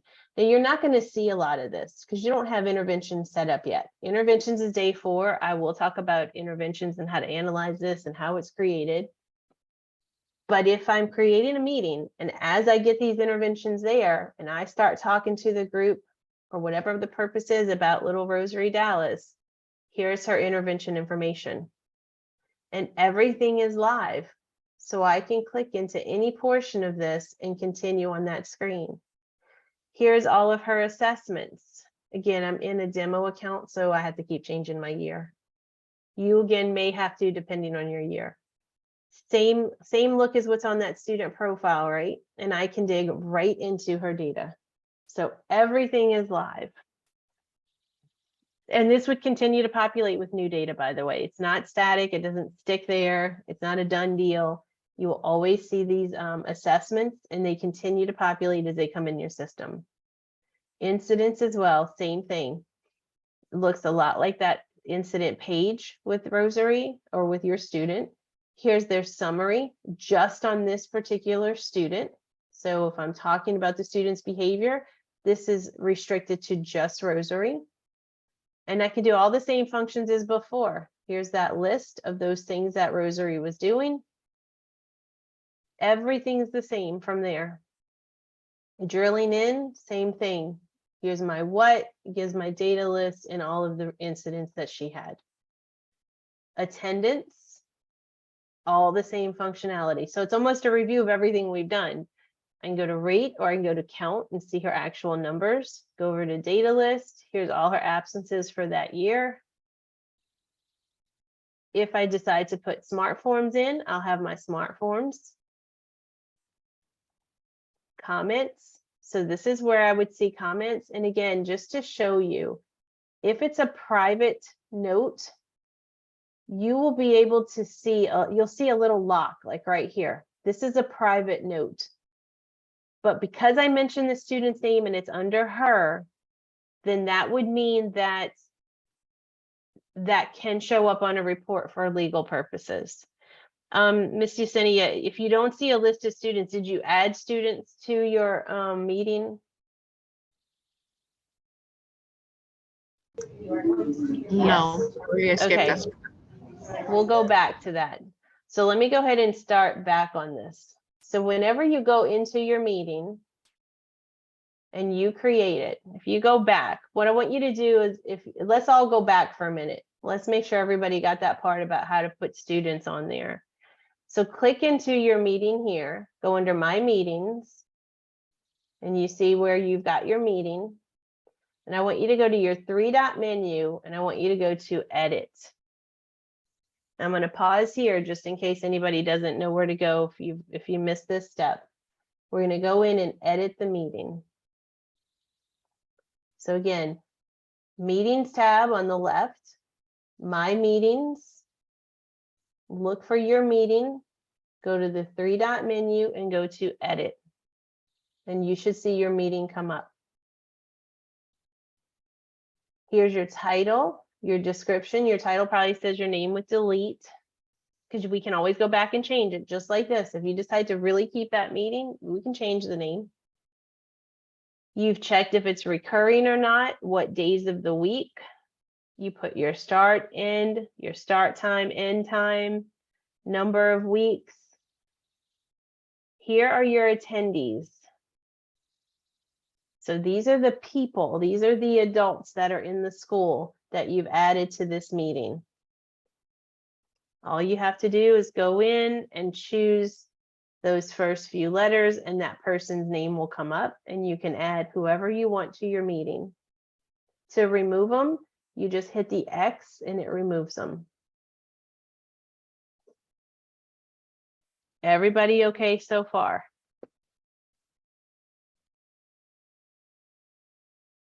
All right, from here, I'm going to hit next. Now, this is where you're going to see students.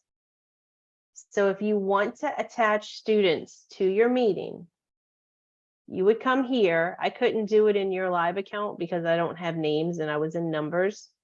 Let's say I'm just going to go look for a student here in my demo account. Once I find that student I want, I'm going to click their name and it adds them to my list.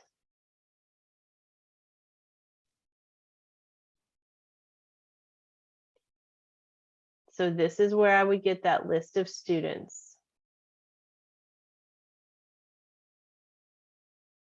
Again, down the line, if you needed to put a smart form, you can always come back to this. You do not have to worry about, I know I'm going to do one. Should I hold off creating the meeting? Nope.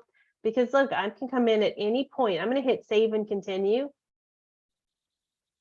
And then I'm going to hit save and close. At any point, I can come back to this meeting, hit that 3-dot menu and edit it at any time. And anything that I want to change, I can change the name, any of these details, the attendees, the students, smart form, and I can also change the times.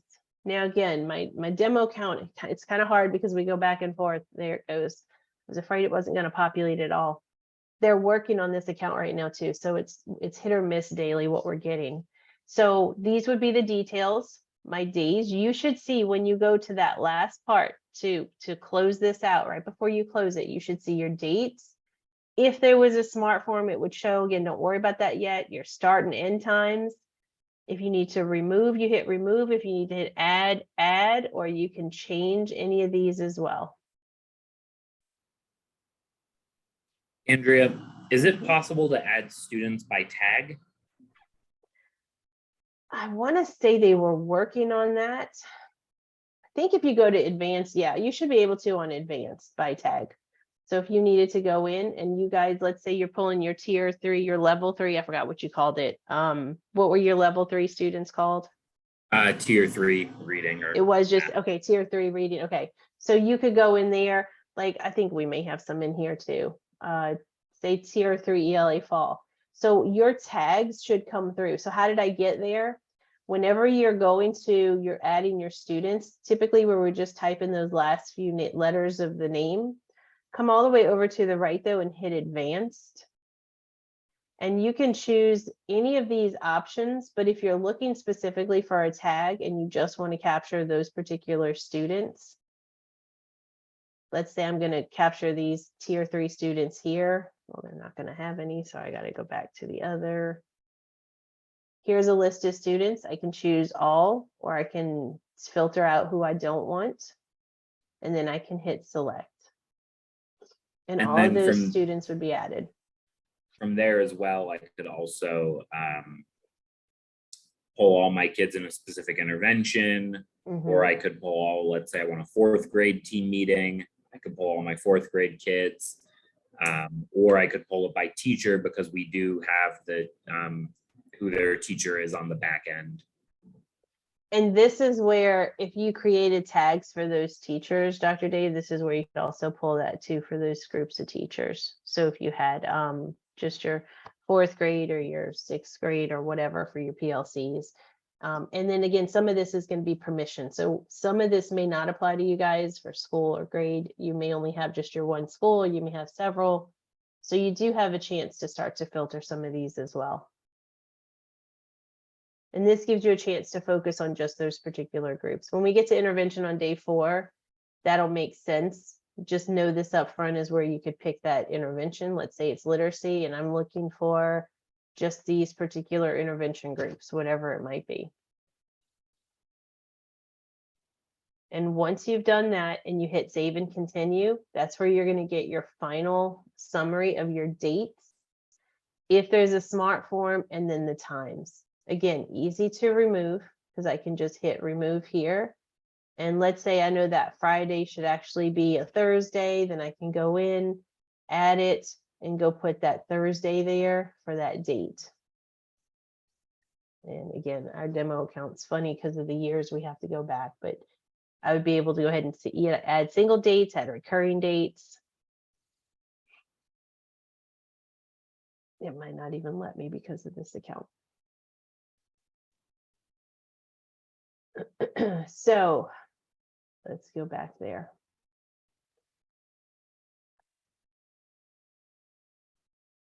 Wait, sorry, let me go into my edit. So is everybody okay with how to get back in there, edit those results, add more attendees? Again, just another reminder, if I put somebody's name here right now, they're going to get an email. Even in my demo account, if I put someone in here right now, they're going to get an email in their account, in their email account with work. It's going to say you've been invited to a meeting on such and such a day at such and such time. And they're going to, if matter of fact, Miss Simone, if you go look in your email, you're going to see one in there. Dr. Dave would have one too. And so you can see how those look, and that's the email that anyone would get. So if we're playing around, that's something you want to be conscious of. If you're really creating this meeting and you want to be able to do this, then that's okay to include them. So Miss Simone, you got yours. And if you delete the meeting, will they get a cancel notification? They should. However, it still keeps it on that. It's still going to keep sending it. They've told me that they were working on that. What was happening before, Gidget, to answer your question, is even where we created this, it kept sending those out. There was supposed to be a fix on that so that it didn't continue to do that. So there's a chance that it's not completely done. I don't know if that's been fixed or not. And I'll double check and put that on your parking lot, because I know that was something in the works. So let me follow up with you on that and see if it's been done.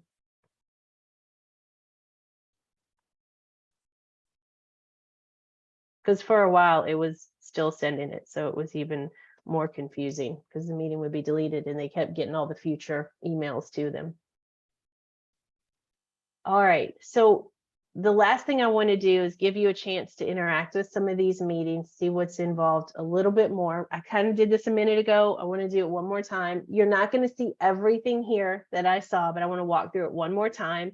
I'm going to get you in breakout sessions again for 10 minutes, give you guys a chance to play. I'll stay on the side. Any questions? But I want to just walk through a couple of more things before I do that. So again, if you go back, and I'm going to go all the way back to my dashboard. I'm in meetings.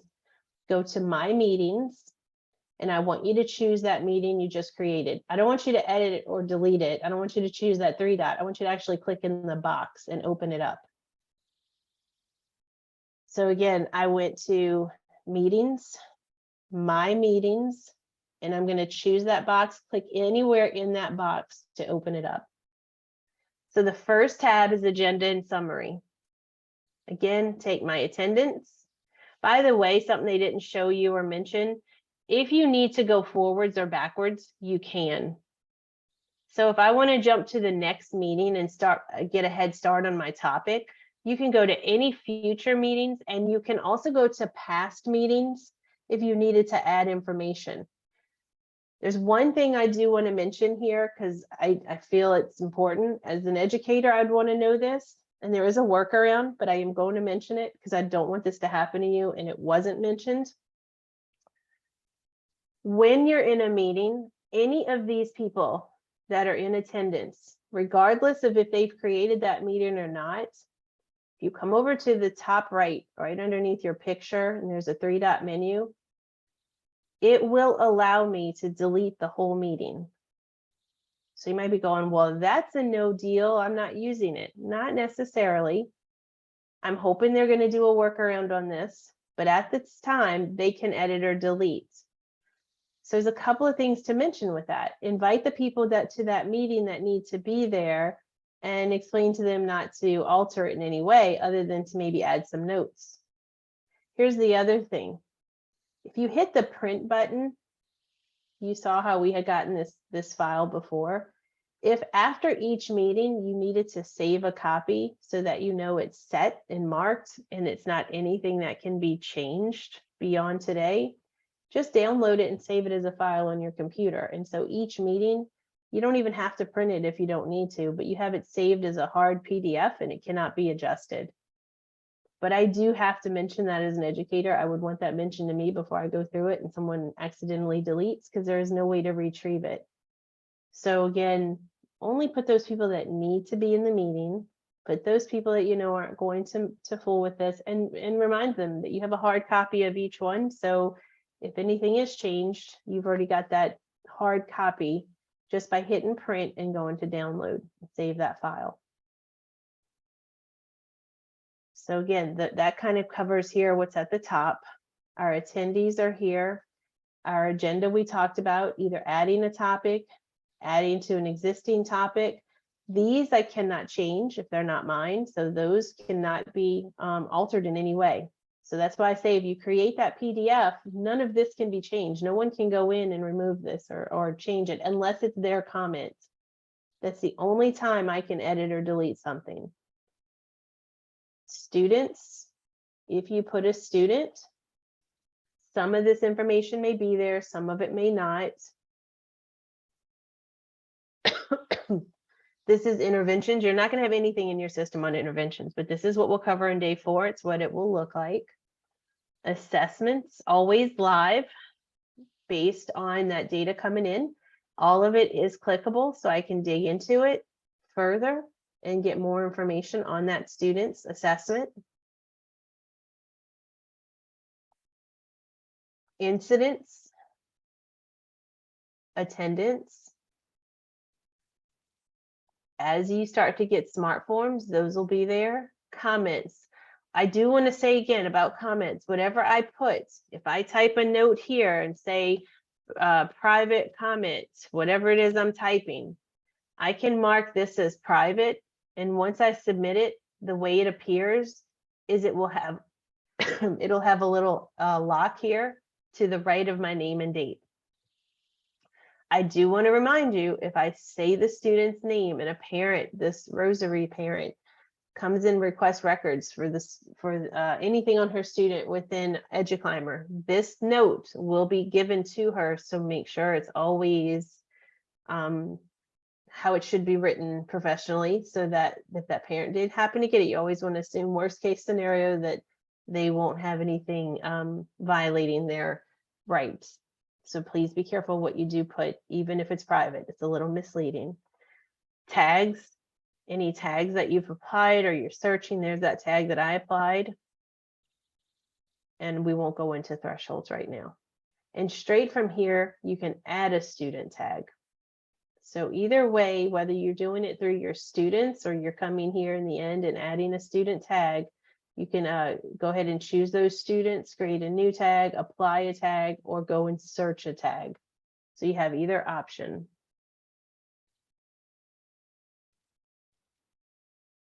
And I do want to go back real quick, comments. This is one thing I do want to mention here. For comments, it's almost its own page. When I go and print comments, I can't really make this too much clearer, but you'll see over here to the left. Let me see if I can cancel. No, it's not going to let me.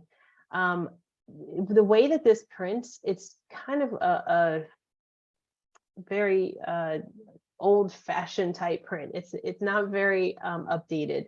It'll have the person's name that created that comment and what was said. So this is where you can get that detailed print of each student, and it's specific to the student I'm on. So like this student has all these comments, I would just be printing that page. This student has no comments. So whenever I go to print this, I'm not going to have any information at all. It's not even going to let me print. So again, very specific to those students that have comments. And then it just gives the comment and the date and who wrote it. That's it. No other details. And it's its own page. Again, notes, all notes can be printed here. And this gives you all notes. You can add notes here as well as under the student themselves. And the last part has to do with action items. So action items are where I can do a note to a group of people or a specific person. The top right, and the notes I like to say are like sticky notes, is those reminders, those to do. So let's say I just finished a PLC meeting and I know teachers are in a hurry, they've got to get back to their classrooms. So what is that action item? Math test to PLC meeting for next meeting. I'll go ahead and say who it is that I need to bring who needs to bring those assessments, who's in that meeting, who am I trying to get to bring those. So I would go ahead and add whoever those teachers are that this action item applies to. Again, you can go to advanced and you can do it this way as well, by a school, by a tag, or by a user group, if that applies. If you want to put a due date and a due time, it is optional. I don't have to put that in. That is an optional choice. My status is obviously to do, and the description is bring math test to next PLC. And then I hit save. So it's going to show for me that I assign that to Jacqueline. But on my screen, if I have one that has been assigned to me, I'm going to jump back to my home page now. And I'm going to see here in my first box of to do, and this won't show up on yours just yet because you're not going to have anyone assigning you one. But once I do have something assigned to me, someone gives me an action item, it's going to be right here under action items. And I'm going to see that same screen I just saw a minute ago.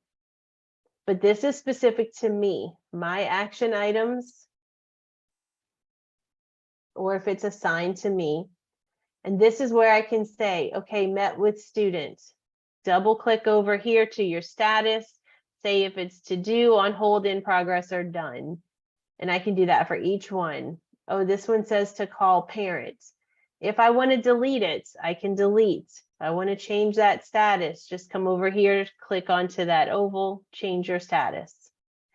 You can also sort these using this search bar. You can say all assignees. You could say a certain date. Again, you're kind of picking and choosing what you want and what appears, or you can leave them all wide open. So just different ways to sort through. This is like your to-do list. I'm going to go back to that home page, to our Launchpad. And the last thing I want to say about this box, you may or may not see this now, is a meeting scheduled.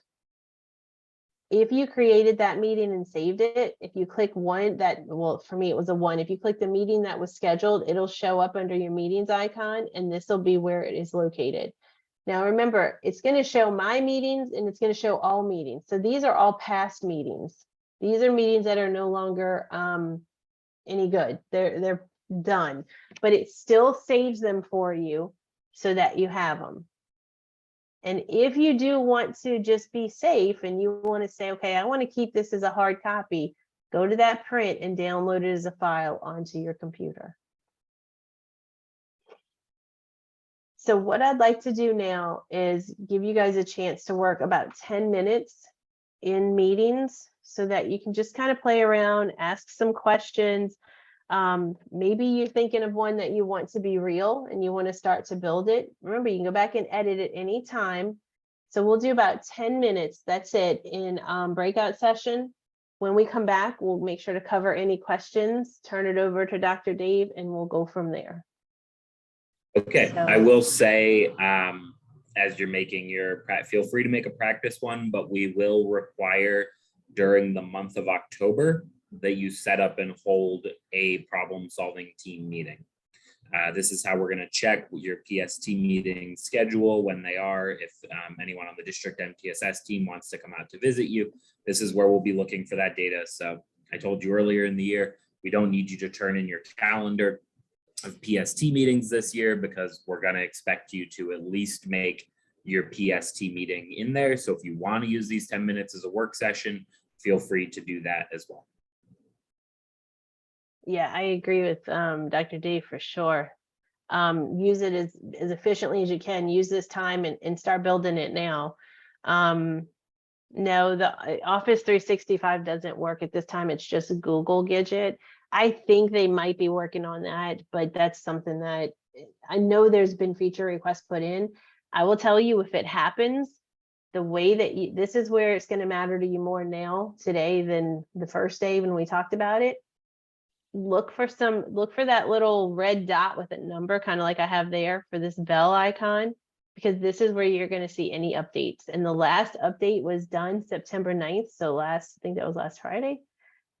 Here's where they've done some new things for Smart Forms Achievement Dashboard. So it's a possibility they're going to integrate a different calendar, but at this time it's just Google.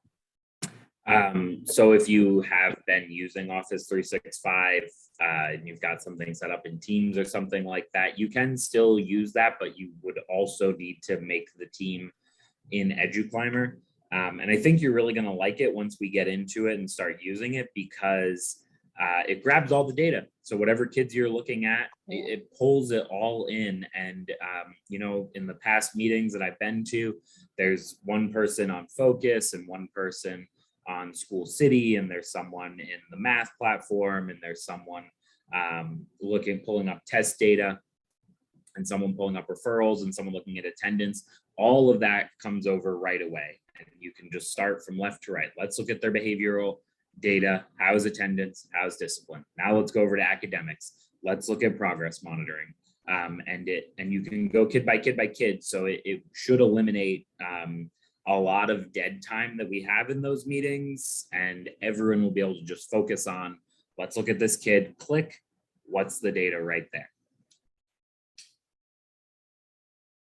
And this is what it would look like in the eduClimber calendar too. I meant to point that out as well. So you'll see this is what hopefully eventually we'll head over to those other calendars. But these are those little, whether it's a meeting, an intervention, we'll get to that on the next day, next Tuesday. But these are those reminders, and it's always going to be found on your eduClimber calendar right here. Where do I find Google Drive? Yes, let me go ahead and send that to you on chat. And then let's do 10 minutes where you guys have breakout session. I'm going to send this link first real quick, and in case anybody needs it. And then we'll go ahead and do our 10 minutes. Hopefully, like Dr. Dave said, you guys can use this and make it work for you.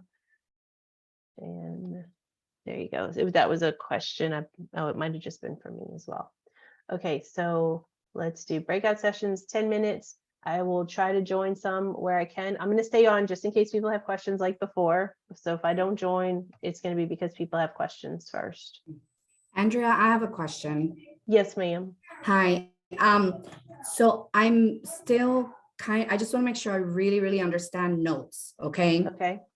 You said when we click private means so nobody else can see that note. If I put a note and I click private, who can see that note? You and the teacher that you're corresponding with.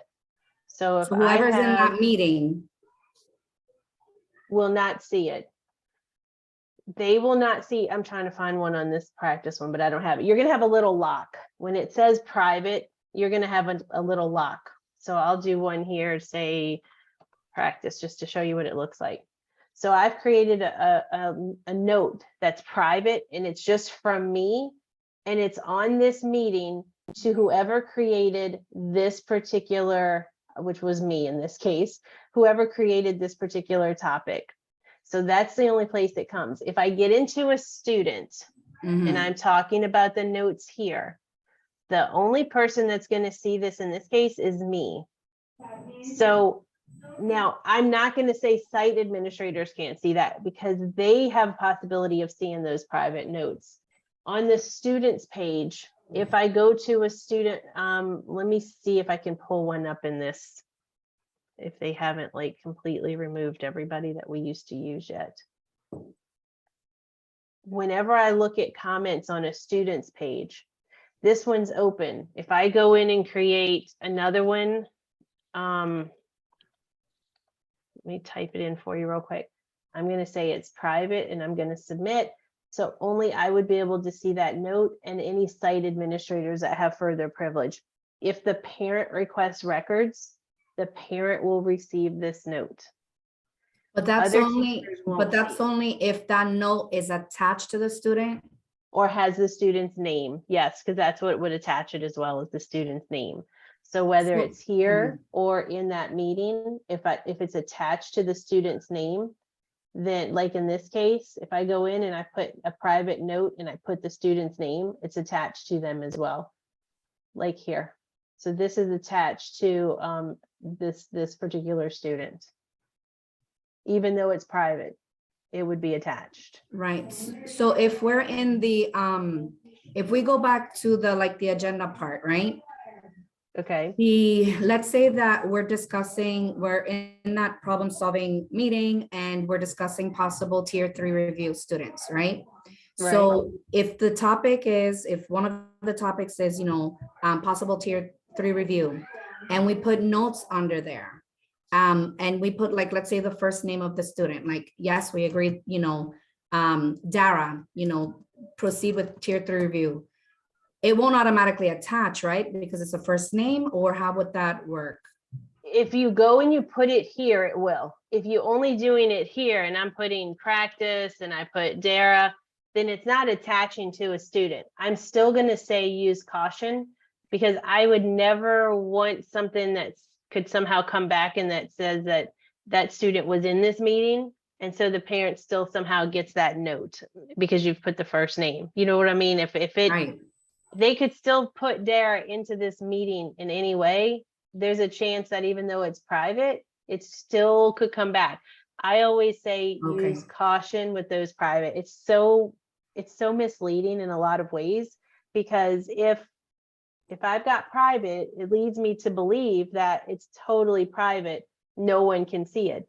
But we're talking about the internet. So the internet is never private. It just makes you think it's private. And that's what I like to share with teachers, is just to remind them, FERPA is a real thing. And anything that you put onto an internet page, it ultimately can come back. So I'd still say just use caution, even though it can't be seen. I'm not going to be one to promise you that in some way a judge wouldn't give this to them still. I'm sure it would depend on that case. So why would you even use a practice tag is probably a question you're having. I might use it if it's more redundancy and it's me just maybe tracking a student. Let's say mom's saying that the student's giving her a hard time going to bed at night. And so I say each meeting, student seems really sleepy. Well, that's nothing that's going to come back and hurt me. That's nothing that we're not already talking about. But I don't want you, Dara, to see it 15 times on this meeting. So I'm going to limit that to being just for me to see. That would probably be a better example of why you would use a private tag. Okay. I would definitely not, and I'm not saying any of y'all would, but I just still going to throw it out there hypothetically. Susie is so lazy. I probably not, because I just don't want that to be misinterpreted the wrong way. And then I've got a problem if it comes back, so that's where I still have to say, just always caution on those private tags, because ultimately they could still be given to a parent. Okay. And the last question, do you know if the comments that are attached to students would that go to focus or vice versa? Will the comments in focus come here? Or We or do that not will not? export out. So anything that you're putting in eduClimber, it does not push out. We only take in. So Okay. anything that we put in eduClimber, that's why you would never put your incidents in eduClimber, because we can't push them back out to be reportable to your state, which is some of those are required. So that's why everything you still do, you're going to do. This is just a place for you to come and change the pieces up so you can see data or see information the way you want to see it. So anything you put in eduClimber, it's going to be strictly within eduClimber. It's not going to push it out. Okay, perfect. Thank you so much. Okay. I appreciate you You're, answering those no questions. problem. You're very welcome. Anytime. All right, I'll go ahead and do breakout, but I'm going to stay here just in case you guys have questions like that. I'll help you individually. And if no one's here, I will join your meeting or your group. So you should have gotten a message. Play around, go make it as real as you can for those meetings.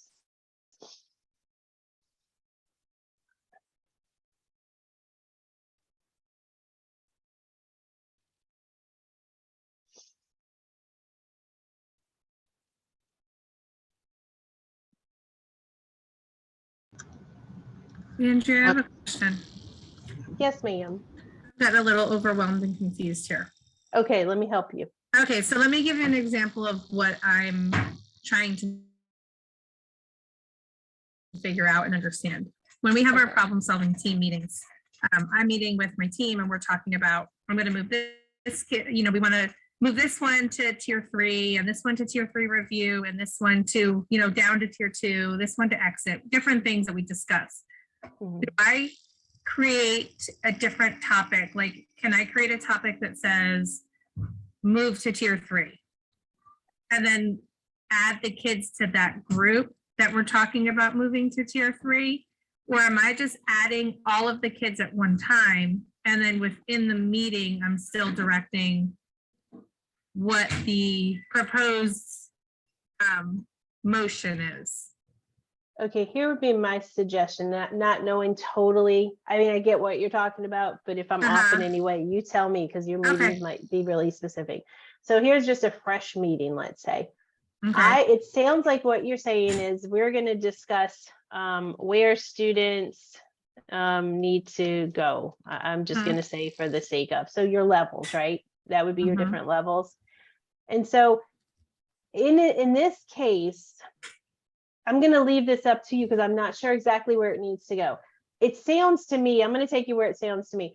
This is what we're going to discuss. When I get to students, though, this might be where I'm going to go under that comment for that student. And let's say I'm going to look at Edgar and I'm going to say, Edgar, move to tier 2 from tier 3. Because this is now specific and it doesn't matter to me if it's private because that's something we're doing, right? So now I've got this under just Edgar because it only applies to Edgar. If I go into say Mallory and I put move to tier 3, whatever, and I submit, see, it's specific. So it goes under each of those accounts. Okay, so I should put the note with each student instead of creating a different agenda topic and adding the students to that agenda topic.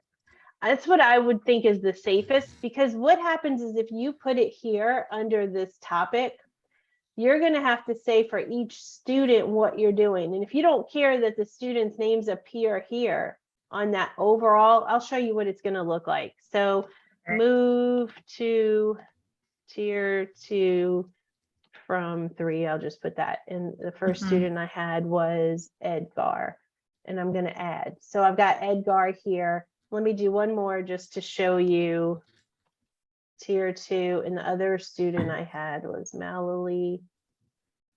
And I'm going to add. Okay, so this is the difference. So you can make your decision off of this.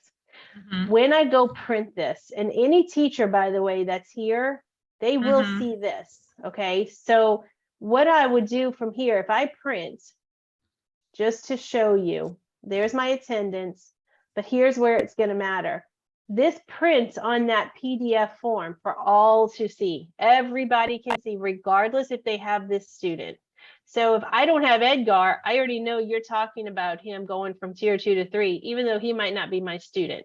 Mhm. If that's okay with you, then that's okay. If you don't want Okay. anybody else to see the student, keep it under your notes. Because look, under my notes, I don't have anything there because it was specific to those students. So whenever I go into Edgar, I can go to Edgar's comment and just print Edgar's comments. And this is where I talked about moving him from tier 1 to tier 3. Okay, so we're at these meetings there, we're talking my problem solving team. So people who I would want to see the kids. And you're fine to put it here. Okay, You absolutely could put it here. And that's why it's an option either way. And it's not something you just can't do. Because Okay. you might want to say, I want everyone to see this. All these people are tied to these students and we all need to know the direction we're going with them. And again, I can reply, edit, or delete only to my comments or someone that is directly replying to me, but no one else can edit or delete. So you're safe when you put this, that nobody can go back and alter this in any way. They're not going to change it. Even by accident. I'm not saying you have people that would do it, but by accident, Mhm. whatever the case is, and you would have everybody in this meeting see these, and it would print out onto that PDF like you saw here, where Okay. it's going to show those students. Okay. Does that help? Does that kind of clear up? Yeah, that does a little bit. Thank you. So it's really preference. I hate to give you one set answer because I don't know how you're wanting that information to be put out there. Mm-hmm. Thank you. Okay, you're welcome. Okay, Andrea, Yes, I ma'am. followed the steps as you told me, and I still can't see the students when I am going for students in there in my Okay, meeting. I did. Yesenia. Yeah. Yes. Okay, let me do this. Let me go to your account and see what's happening here real quick. I That also way I don't can- see. You see when you look at you see new note. I don't see that. I just have the word notes in there, and I have to click on the left hand to be able to add a new note. Let me do this. I am going to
being recorded.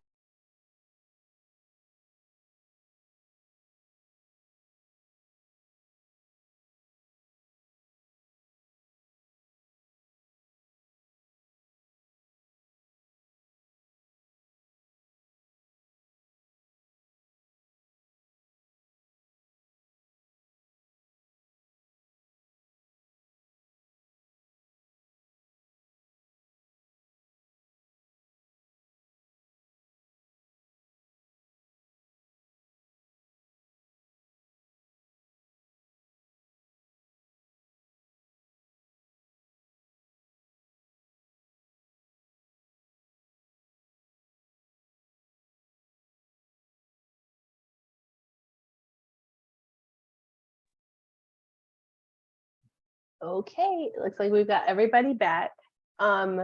Any questions that you have for me about meetings?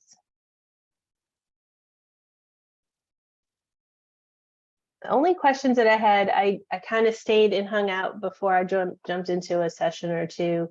Only questions I had really was that, just once again to reiterate, and I am going to suggest to play with this a little bit before you put attendees. You don't have to put attendees right away. Play with this. I'm back in your account so you can see.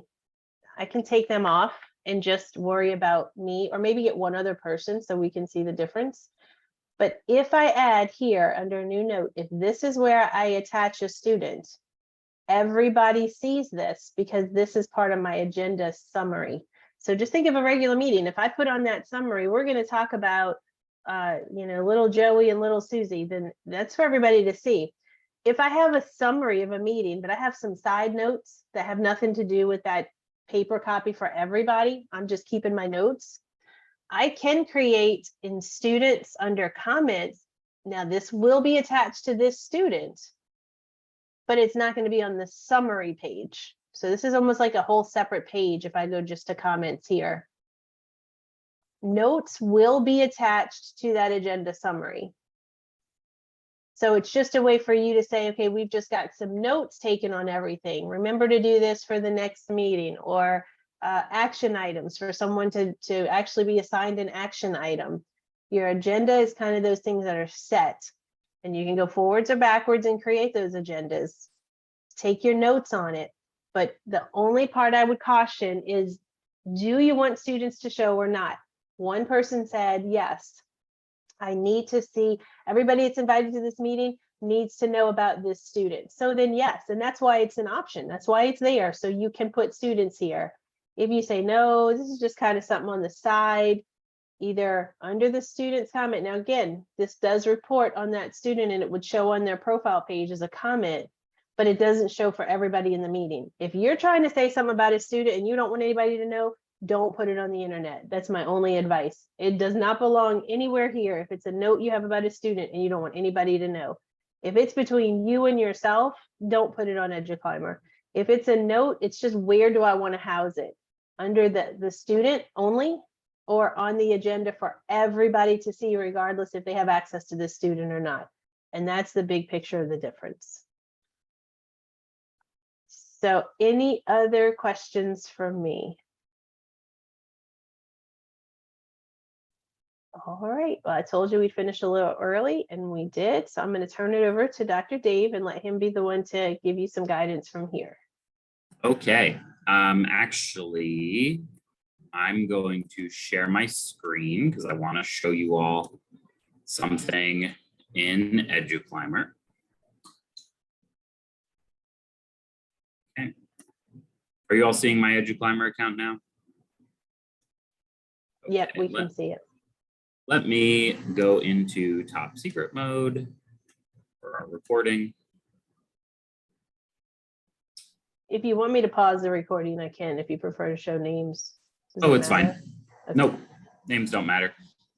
Okay, so I'm going into grade. Let's just look at, let's say 5th grade for this school year. Search. Right under literacy, here's the Fast Best ELA. It is now in eduClimber. It will show you this is level 1s and 2 students. This is levels 3, 4s, and 5s. If we break it down by performance level, kids who got a level 1, level 2, level 3, level 4, and there's a tiny, tiny little level 5 up at the top that you can't really see because it's like 2 kids. So ELA is in, and math should be showing up either later today or tomorrow. Not entirely sure, but I just wanted to let you all know that the best scores are in there. Something else that you can do in Students 3D that we didn't talk about earlier today. A lot of our decision trees rely on multiple layers of logic. Just because a kid gets a level 1 on the FAST assessment, you're probably not going to immediately throw them into an intervention.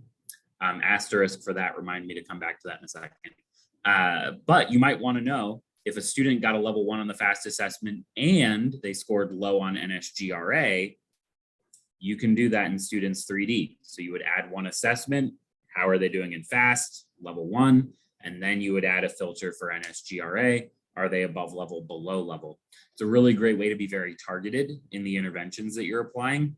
You can also use that to pull kids out of interventions. So let's say a kid got, a level 2 on their FSA in the spring, but now they're getting above grade level on their NSGRA. You can add those filters. Add 1 filter to pull last year's FSA score, show me students who got a 2, add another filter for the NSGRA. I'll have that in as soon as the window closes.